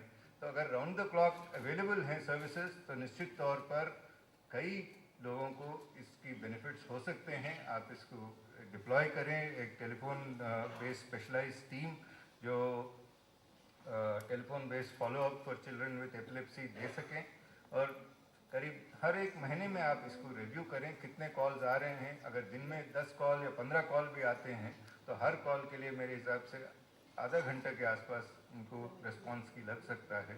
तो 4 से 5 घंटे आपको इसमें स्पेशलाइज्ड टीम्स डिप्लॉय करने की आवश्यकता पड़ेगी। तो दोनों जो इनिशिएटिव्स हैं आज बहुत अच्छे हैं, इसको निश्चित तौर पर सपोर्ट करने की आवश्यकता है। हम साथ खड़े हैं, जो भी आप प्रस्ताव आप लाएंगे definitely we will take it forward. बहुत बहुत बधाई आपको और प्रोफेसर शिफाली को और उनके सभी कोलीग्स हैं, प्रोफेसर विश्वरूप हैं, कर्नल सोडी हैं और अन्य डॉक्टर्स जो इस इतना बड़ा अचीवमेंट में जो साथ लगे हैं। मुझे बहुत खुशी है कि आज आपके फंक्शन में भाग ले रहा हूँ एंड आपके साथ हम खड़े हैं, निश्चित रूप से हम पार्टिसिपेट करेंगे। एक पॉइंट और कहना चाह रहा था, हमारे पास एक काफ़ी एडवांस सॉफ्टवेयर टीम अवेलेबल हैं टाटा कंसल्टेंसी सर्विसेज से। करीब 100 लोग यहाँ पर काम कर रहे हैं जो एम्स ट्रांसफॉर्मेशन प्रोजेक्ट के तहत। तो मैं उनसे अनुरोध करूँगा, जो 4-5 उनके जो लीड मैनेजमेंट स्पेशलिस्ट हैं वो आपसे संपर्क करें, ताकि इस मोबाइल बेस्ड ऐप को ज़्यादा से ज़्यादा प्रचलित किया जा सके। Sir, can you give away the prizes for the competition, for the painting competition? Please. Vaishnavi Gupta and Riya, they are students of class 9 from DPS International School. They had judged the thing. So, who is the first prize? Second, they have first and two prizes and 4 consolation. Please come up on stage. First prize, Khushbu Kumari.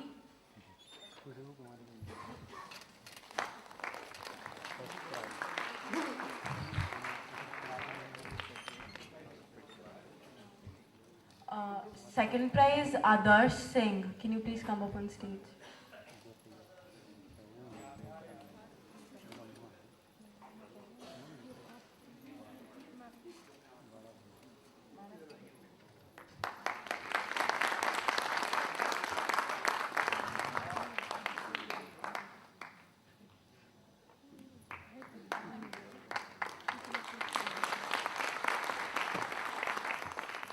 Consolation prize, Anshu Kumar.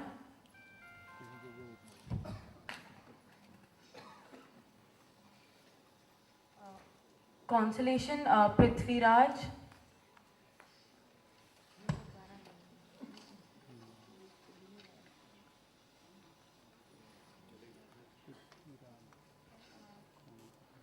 Consolation, Ankit Raj.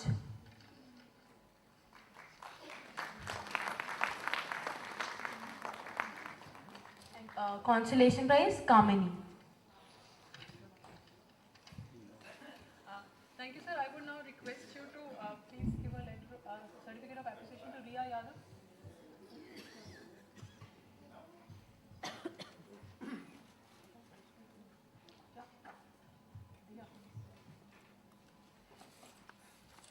They both have helped in organizing the painting competition और उन्होंने जज किया है सारे competition में। हम लोगों ने कुछ जज नहीं किया, तो as a 9th class student उनको क्या लगा, तो उसके लिए हमने उनकी हेल्प लिए।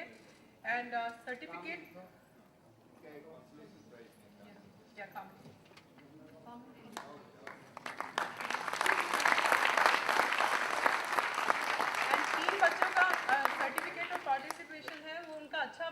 उसका अच्छा पेंटिंग है। राहुल गुप्ता, रोहित गुप्ता, दीक्षांत कुमार।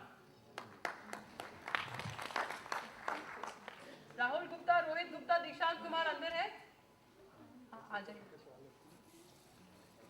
एंड बाकी सारे पार्टिसिपेंट्स के सर्टिफिकेट्स आपको बाहर वो हेल्प डेस्क से मिलेंगे। हर एक को पार्टिसिपेशन का सर्टिफिकेट मिलेगा।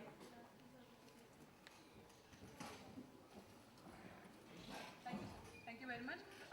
Just before we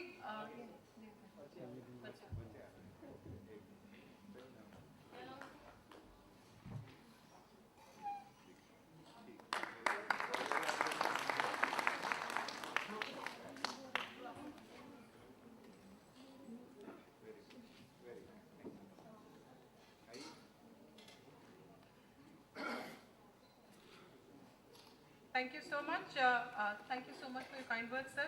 just wanted to tell you कि हमारा टेलीफोन बेस्ड फॉलोअप का नीड ये था कि पेरेंट्स को इतनी बार छुट्टी लेनी पड़ती है, बच्चों को लेनी पड़ती है, बिकॉज जो एपिलेप्सी है वो लंबी बीमारी है। तो इसके लिए आप सोच सकते हैं कि छुट्टी लेना, ट्रैवल का कॉस्ट, इतने बाहर से आते हैं। तो हमने देखा, अपना सेंसस देखा हमने, जो TCS सर्विसेज से 1 जून से अब तक 22,825 बच्चे हमने देखे हैं अपनी OPDs में, ट्यूसडे फ्राइडे मॉर्निंग OPDs में। तो हमें उसमें से आई थिंक अबाउट 45% टू 50% को एपिलेप्सी होगी। तो अगर उसमें से जो स्टेबल वाले हैं, जिनको रूटीन बुलाना है, अगर उनको भी हम टेलीफोन से फॉलोअप सिर्फ कर सके तो काफ़ी हेल्प हो पाएगी। हमने पहले रिसर्च मोड में, पहले किसी एक जो न्यूरोसिस्टिक सर्कस वाली बीमारी बता रहे थे, उसमें जो बच्चे कंट्रोल में थे, स्टेबल थे, उनको फॉलो करके देखा और डेटा निकाल के अनुसंधान करके देखा कि हमें क्या प्रॉब्लम है टेलीफोन से। टेलीफोन से यह है कि कोई सीरियस इवेंट हम मिस ना करें, तो इसमें हमने मिस नहीं किया था। फिर हमने एक और अनुसंधान किया जिसके अंदर वेस्ट सिंड्रोम और LGS वाले बच्चों को जो शुरू के ACTH वगैरह दे चुके थे, उनको फॉलो किया, उनको भी हमें ठीक पाया गया। तो अभी हमने एक रिसर्च मोड में शुरू किया है कि अब जो तो हमने डॉक्टरों ने फ़ोन किया था और डॉक्टरों ने देखा था, अब एक एपिलेप्सी के हमारे पास नर्स हैं, न्यूरोलॉजी नर्स, वो फ़ोन करेंगे, डॉक्टर फ़ोन करेंगे आप लोगों को, जो हम आइडेंटिफाई करते हैं कि स्टेबल है। और लेकिन अभी आपको बुलाएंगे, OPD में बुलाएंगे और हम इसको नोट करेंगे डिटेल्स की कुछ मिस तो नहीं हो रहा। अगर वो हो पाएगा तो maybe after 1 year then हम सारा जो चीज़ें हैं आपको बुला के छोड़ के सिर्फ हम फ़ोन पे बात करेंगे मे बी, और बुलाएंगे 1-1 साल के बाद। सो एक ये स्टेप हमने अभी शुरू किया, इसके सारे हमने प्रोटोकॉल वगैरह बनाए हैं और अभी रिसर्च मोड में कर रहे हैं। तो लेट अस होप कि आप लोगों को उसके वजह से लॉन्ग टर्म बेनिफिट मिले। Thank you so much and I am very grateful to everyone. अभी will start our panel discussion right now. Dr. Prashant and Dr. Vishwarup Chakravarti, please join us on stage, please. And अभी my people will be there with papers. आपको जो भी सवाल, आपको कुछ भी आपके मन में है तो आप वो लिखिए। You will be given papers, उसमें आप प्लीज़ लिख के रखिएगा भी। तो अभी आपसे सवाल करेक्ट कर लेते हैं। Meanwhile,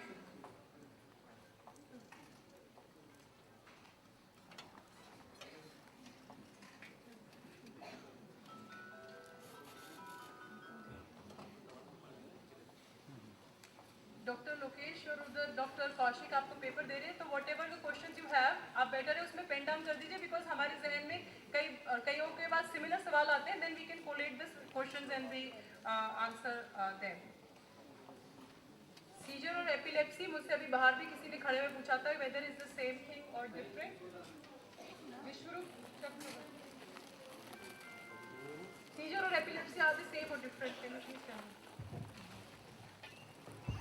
तो जैसे कभी भी, जैसे अभी डॉक्टर शिफाली मैम ने आपको बताया कि दौरे कैसे होते हैं, तो ऐसा अगर किसी को भी एक बार होता है उसको हम लोग दौरे बोलते हैं। तो अगर एकदम सिंपल भाषा में समझने की कोशिश करें तो इसका ये मतलब है कि अगर ब्रेन में कोई एबनॉर्मल करंट हो तो उससे दौरे होते हैं। लेकिन जब वो दौरा एक बार से ज़्यादा बार होता है और उसके बीच 24 घंटे की गैप होती है कम से कम, तो उसको फिर एपिलेप्सी के लिए इन्वेस्टिगेट करते हैं। तो एपिलेप्सी को हिंदी में मिर्गी बोलते हैं। तो ये फर्क है दौरा और मिर्गी में। दौरा किसी को भी हो सकता है एक बार, मिर्गी तभी बोलेंगे जब 2 बार होगा कम से कम 24 घंटे के गैप में एटलीस्ट। एपिलेप्सी सिंड्रोम क्या है प्रशांत? कुछ विशिष्ट प्रकार की शिकायतें होती हैं जो कि एक कॉन्स्टलेशन यानी एक समूह में प्रेजेंट करती हैं। इन्हें हम एपिलेप्सी सिंड्रोम कहते हैं। ये सिंड्रोम जैसे कि किसी स्पेसिफिक एज ग्रुप पे होंगी, कुछ स्पेसिफिक तरह की ईजी शिकायतें होंगी, इनके साथ स्पेसिफिक कुछ सिनेरियो जैसे कि अलग शिकायतें, मेंटल रिटार्डेशन या ये सारी चीज़ें जुड़ी हुई होंगी। इनको हम एपिलेप्सी सिंड्रोम कहते हैं और इनका एक स्पेसिफिक मैनेजमेंट होता है।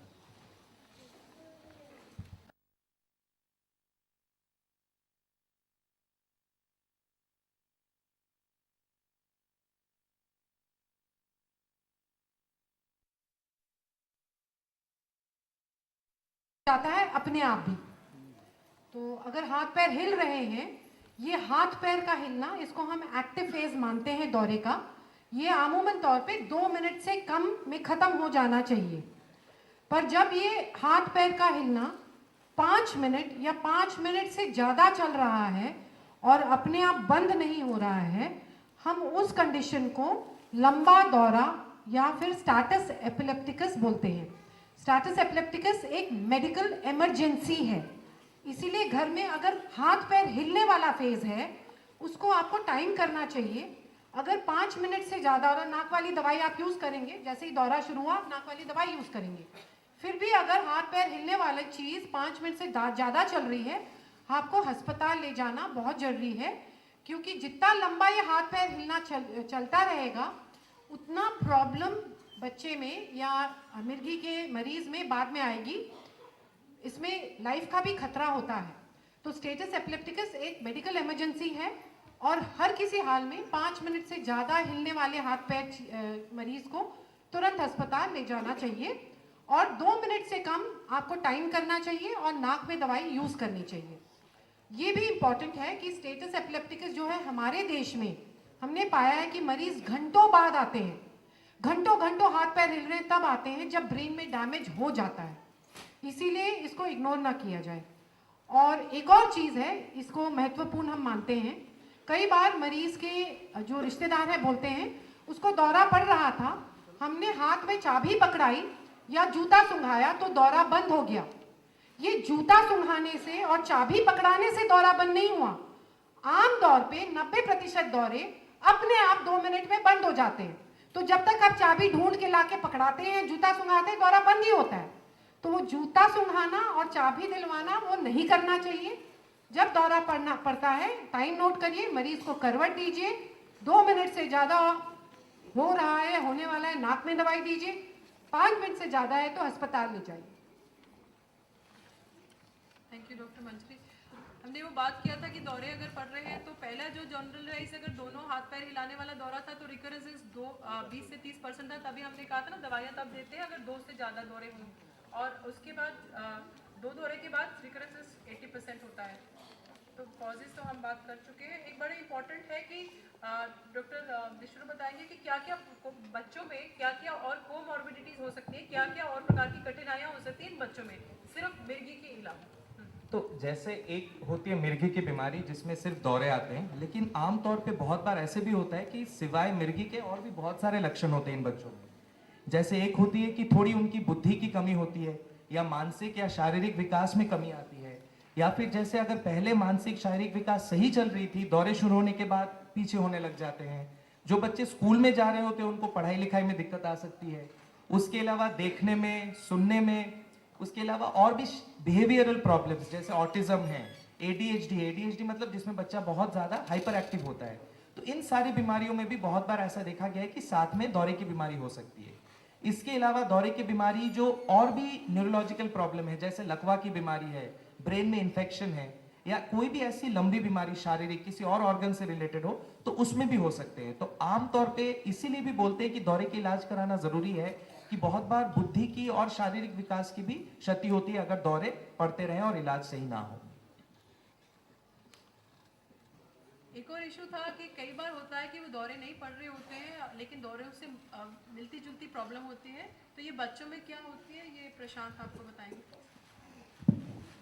जैसे शुरुआत में हम लोगों ने आपको बताया कि दौरों को अच्छे से आइडेंटिफाई करना ज़रूरी है।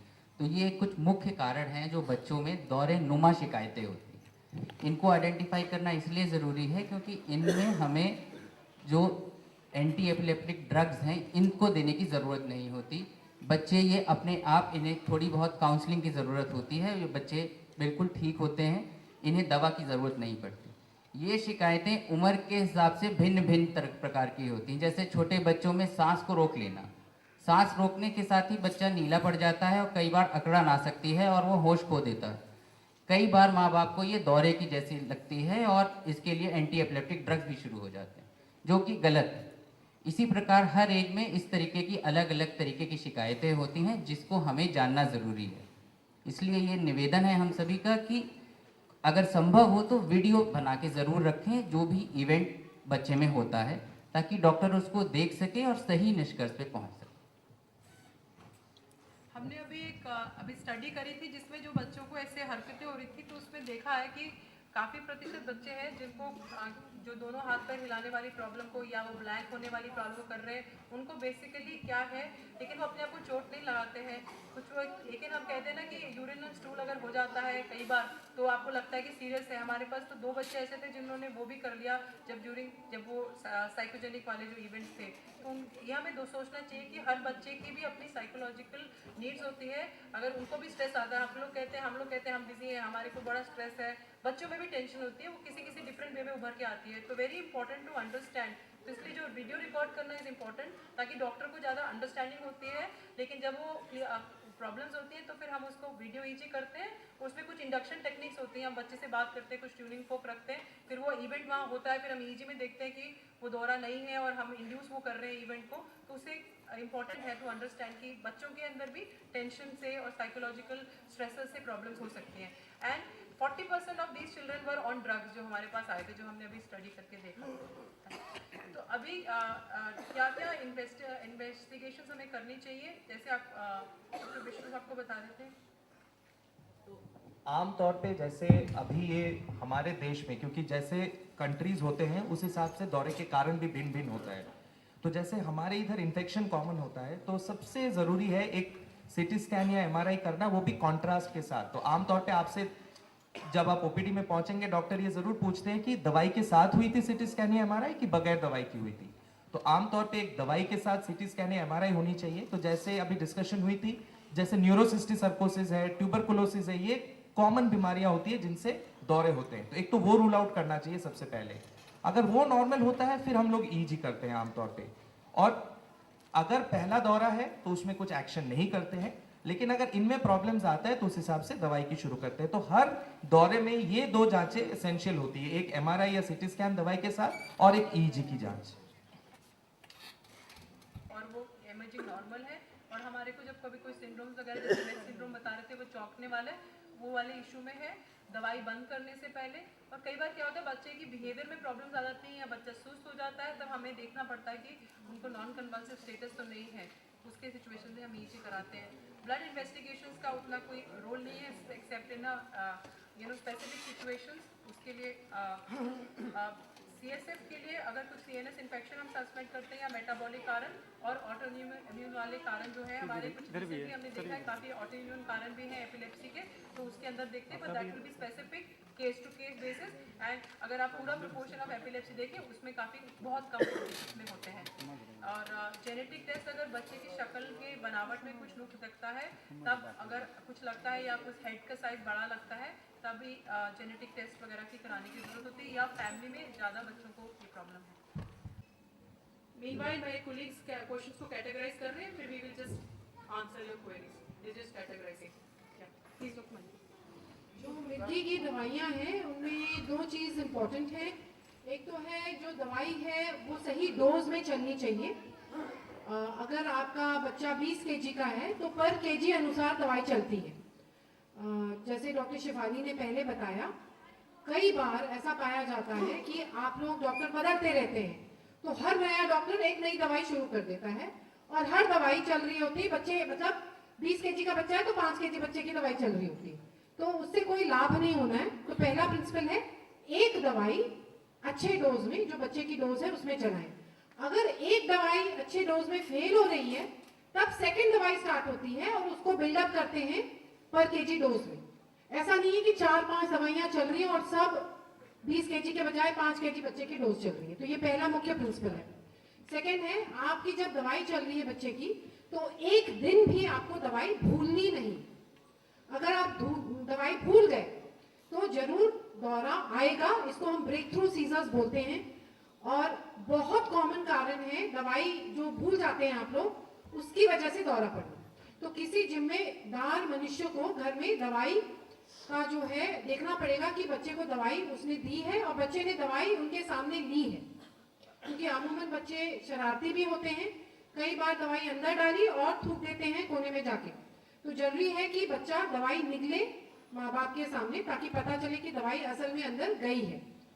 तीसरी चीज ये है कि कई बार जब दवाई चलती है तो दवाई के कुछ साइड इफेक्ट भी होते हैं, जो हर चीज का साइड इफेक्ट हो सकता है। आजकल तो हवा अंदर लेने का भी साइड इफेक्ट है क्योंकि पोल्यूशन बढ़ गया है, तो हर चीज का साइड इफेक्ट होता है, दवाई का भी साइड इफेक्ट है। तो अगर कोई नई चीज बच्चे में नजर आए आपको, जैसे बच्चा ज्यादा हरकत करने लगे या एक जगह पे बैठे नहीं, या फिर बहुत ज्यादा सोने लगे, या बहुत ज्यादा मोटापा हो जाए, तो आप अगली बार जब डॉक्टर के पास जाते हैं, ये जरूरी है कि आप डॉक्टर को जो नई चीज बच्चे के साथ हुई है दवाई शुरू करने के बाद वो बताएं।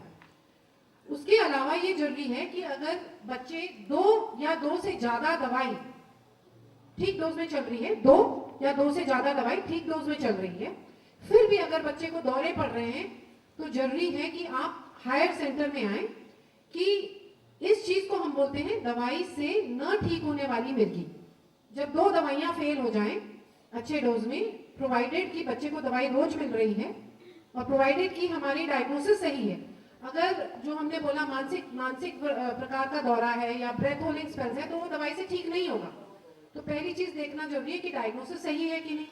अगर डायग्नोसिस सही है और डोज सही है कि नहीं, अगर डोज सही है, बच्चे रोज दवाई ले रहा है कि नहीं, अगर ये सारी चीजें हैं और फिर भी दवाई फेल हो रही है, तो आपको हायर सेंटर में जाना जरूरी है। कि हो सकता है कि ब्रेन के अंदर कोई कारण हो जिसकी वजह से ये मिर्गी न ठीक होने वाली हो रही है, जिसको हम ड्रग रिफ्रैक्टरी एपिलेप्सी बोलते हैं।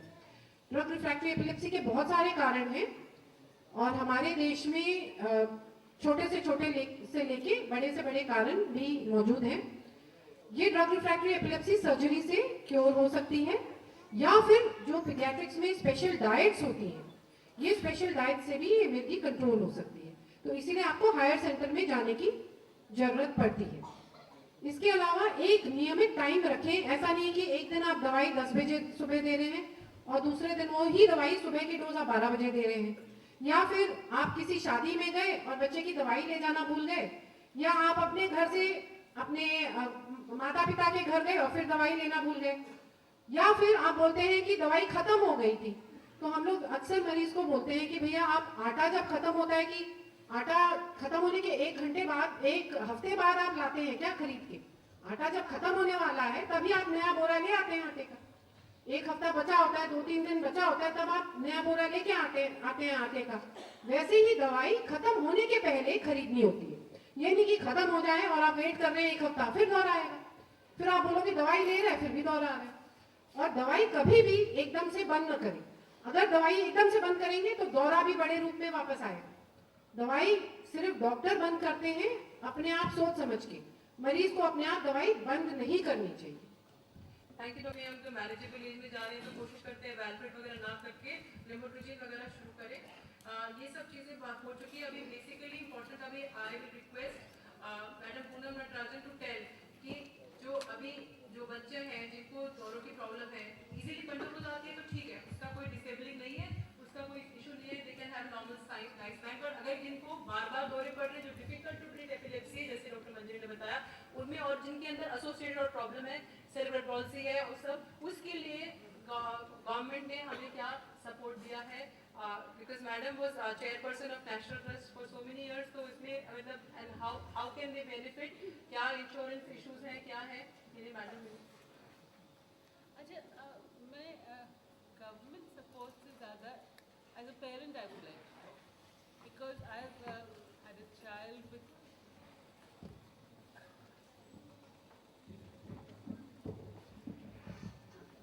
अच्छा, thank you so much Shefali. तो एक्चुअली अगर एक बच्चे को या सेरेब्रल पॉल्सी या मेंटल रिटार्डेशन या ऑटिज्म या इंटेलेक्चुअल या मल्टीपल डिसेबिलिटी होए, तो बहुत बार बच्चे को एपिलेप्सी भी होएगा, वो एक चीज़ है। दूसरी, जैसे डॉक्टर शिफाली बोल रही हैं, क्योंकि अगर अनकंट्रोल्ड फिट्स आए तो फिर वो कभी कभी डैमेज हो जाता है ब्रेन में, तो बच्चे को मेंटल रिटार्डेशन या फिर मोटर डिसफंक्शन भी हो सकता है। इसीलिए वो बोलते हैं कि हमेशा दवाई ज़रूर देनी है और टाइम पे देनी है, और कब बंद करनी है वो डॉक्टर बताएगा और कैसे बंद करनी है। जब बच्चे का फिट फ्री ईयर्स आ जाते हैं और कोई फिट नहीं होता तो फिर डॉक्टर उसको आस्ते आस्ते बंद करता है, एकदम नहीं बंद करता। तो फिर एक जैसे स्लाइड होता है कि आस्ते आस्ते कम करते जाते हैं और फिर बंद होता है। इसलिए जब आप एकदम बंद कर देते हो तो फिर कभी कभी बच्चे के साथ मुश्किल हो सकता है। तो सबसे पहले तो मैं बोलूँगी कि दवाई को बंद नहीं करना। एक्चुअली 4-5 ही ड्रग हैं पूरे दुनिया में जो एपिलेप्सी को क्योर कर सकते हैं, और ये सब जो डॉक्टर लोग करते हैं वो है एक ट्रायल एंड एरर कि कौन सी दवाई उनको मालूम नहीं इसके लिए कुछ काम करेगा, पर हर बच्चे के लिए उनको देखना पड़ता है क्या करते हैं। इसीलिए डॉक्टर मंजरी बोल रही है आप 4-5 डॉक्टर के पास मत जाइए।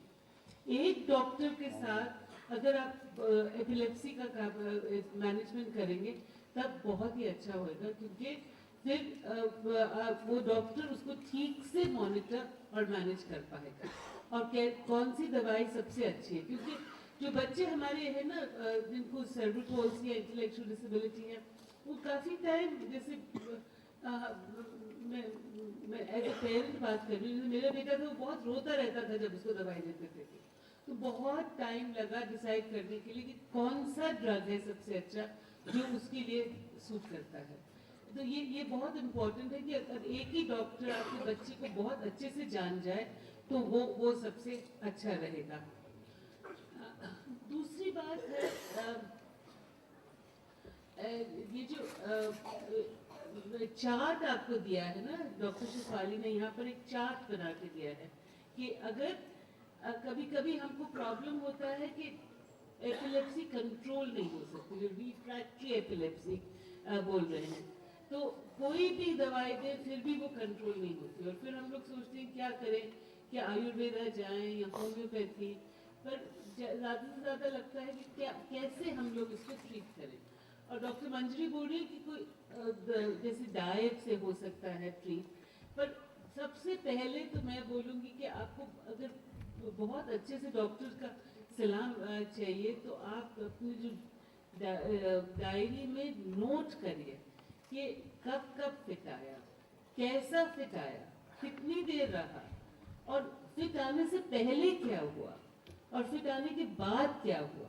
अगर ऐसी हिस्ट्री अगर आपके पास होएगी तो डॉक्टर लोग बहुत आसानी से बता सकेंगे आपको कि अगर दवाइयाँ नहीं काम कर रही तो और क्या हम लोग इस्तेमाल कर सकते हैं स्ट्रैटेजी में कि बच्चे को कि फिट हम थोड़ा उनको संभाल सकें, थोड़ा उनको मैनेज कर सकें।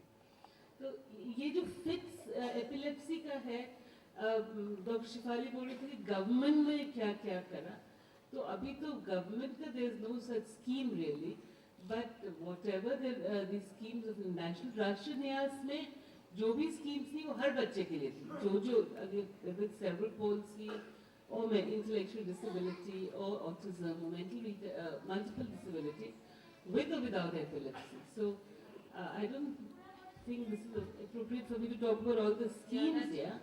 पर जो भी एक सपोर्ट जो हमने दी है राष्ट्रीय न्यास से वो है health insurance, निरामया health insurance.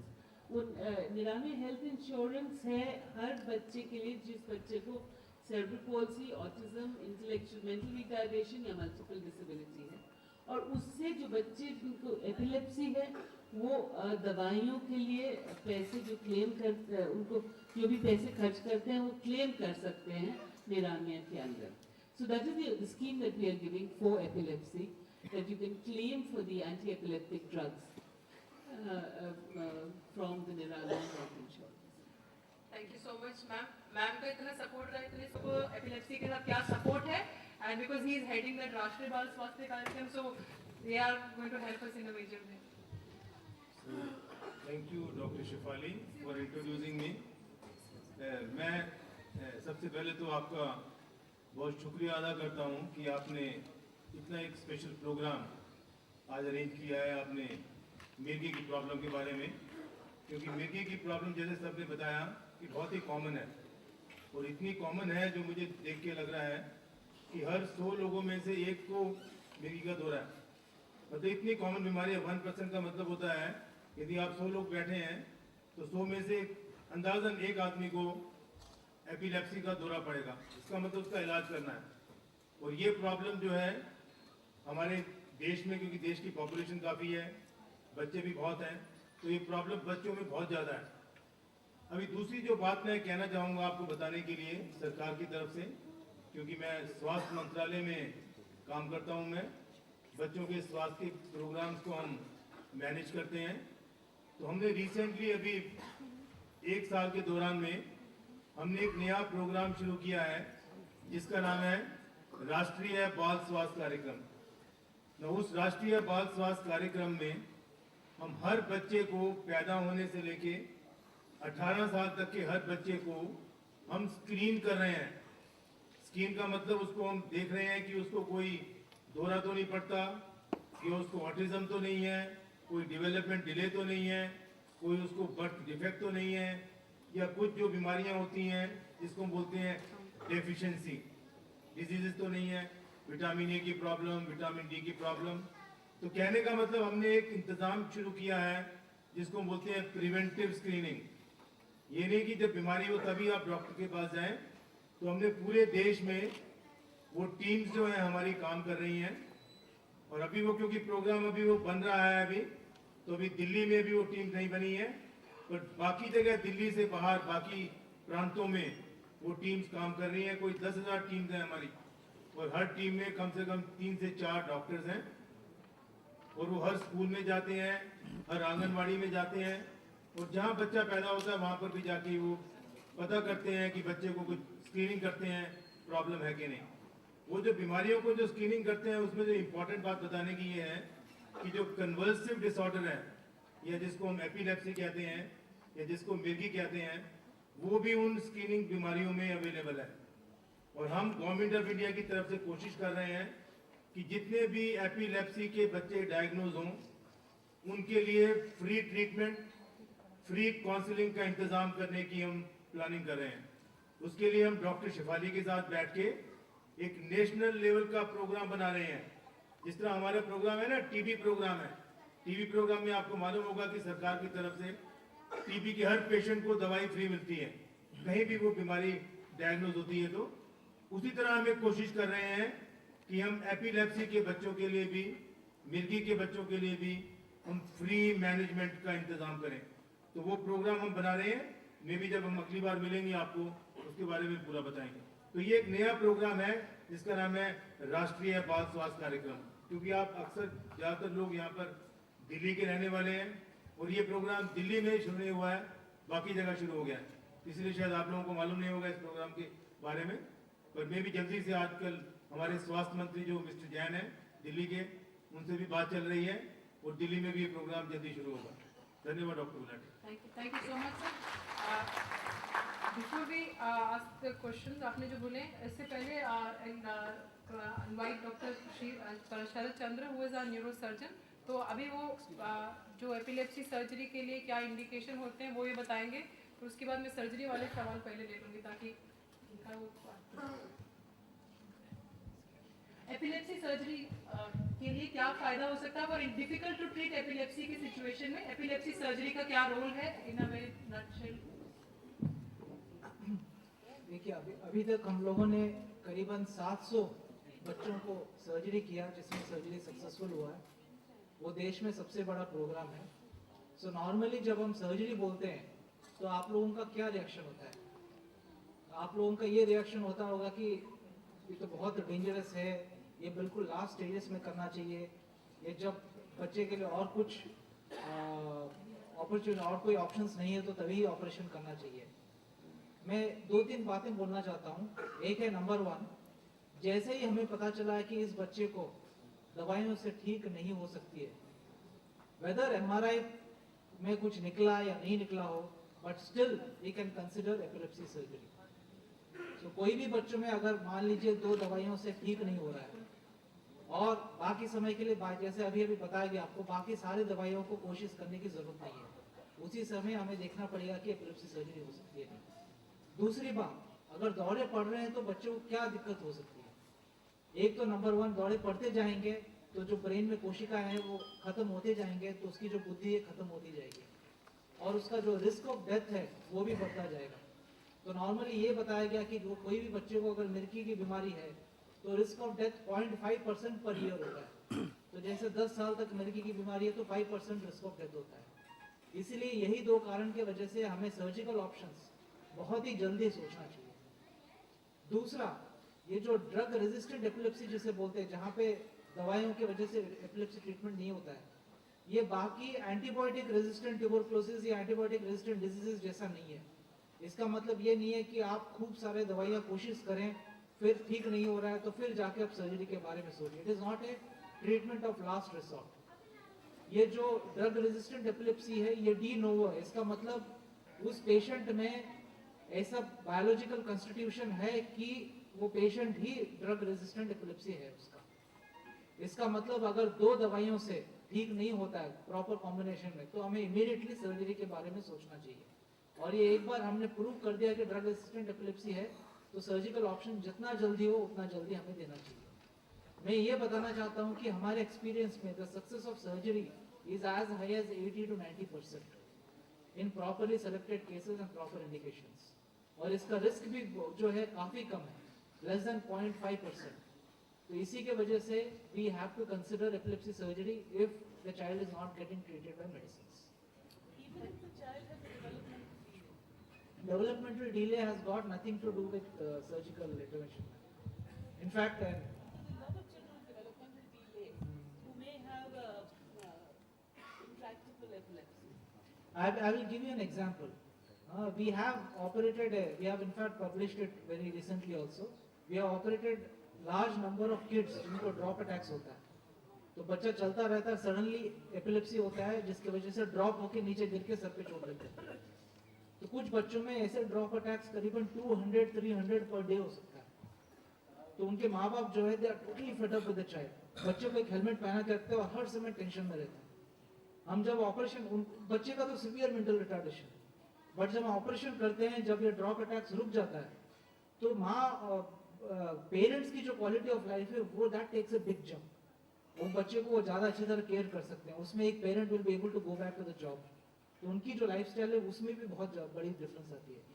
So bottom line is developmental delay is not a contraindication for epilepsy. In fact developmental delay is because of epilepsy, and if you treat for epilepsy either with medicines or with surgery, the child is going to show further improvement. Developmental delay can be because of epilepsy, but can be otherwise for Otherwise comorbid, also, like we see cerebral palsy and also in that situation. But in any case, ma'am, ultimately it helps the quality of life, and we want, while treating medically as well as the dietary things and the surgical options, we have to think कि patient की अकेले की नहीं, life quality of life, पूरी family की quality of life should be good. ये नहीं है कि you are just, I mean the whole family has to be taken in toto. ये नहीं है कि आपको कोई श्राप मिल गया कि आपके बच्चे को एपिलेप्सी है। So we have to think, we have to live our lives also and do well. We are just going to putting your questions. उससे पहले डॉक्टर just 2-minute video है आपको ये दिखाने के लिए कि there are many people who have made it big who have epilepsy, and meanwhile we'll just ask your queries. So this is a small video made.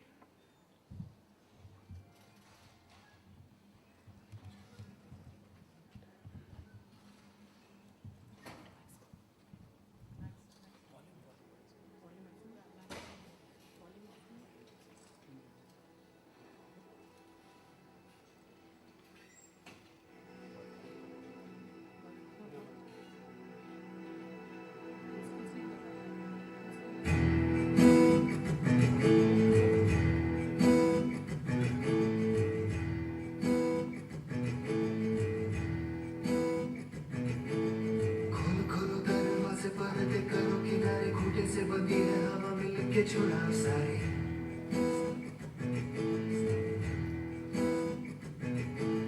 आ जाओ पतंग लेके अपनी जिसके नाम पे नोबेल प्राइज है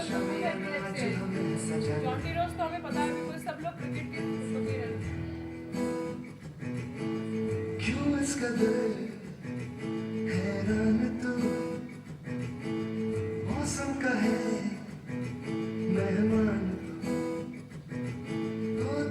सजी तेरे लिए खुद को जरा पहचान तू धूप है सबसे बिखर तू है नदी बेखबर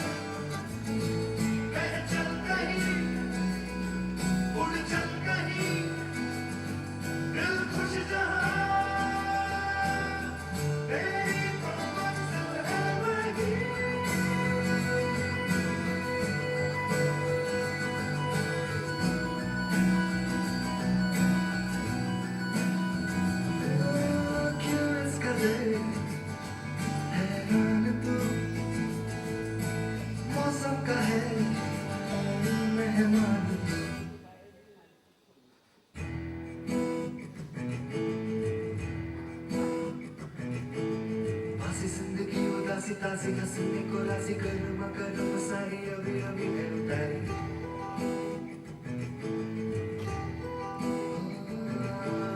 जिंदगी तो है बताशा मीठी मीठी सी है आशा चक ले रख ले हथेली से ढक ले इसे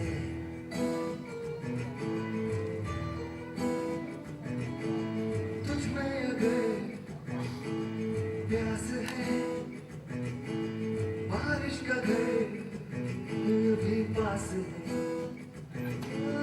रोके तुझे कोई क्यों भला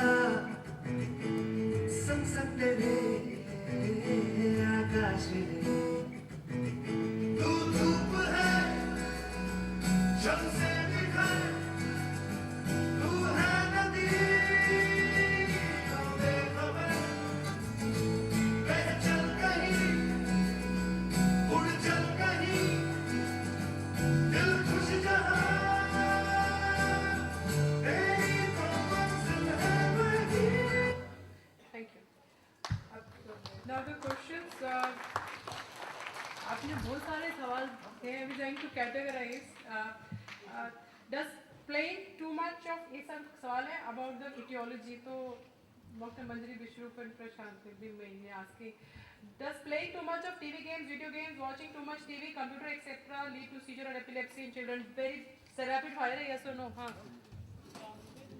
बिल्कुल जो है टीवी बहुत ज़्यादा देखने से अगर मिर्गी की बीमारी है तो बढ़ने की मंजरी रैपिड फायर 1 सेकंड आंसर. हाँ बिल्कुल बिल्कुल बिल्कुल लिमिट करना है कहीं. या सीजर और ईजी क्या है? क्या आग और पानी को देखने से मिर्गी का दौरा पड़ता है? डेथ किसी केस में हो सकती है? आग और पानी मेरे को बोलो. आग और पानी से नहीं देखने से नहीं होता है. Okay.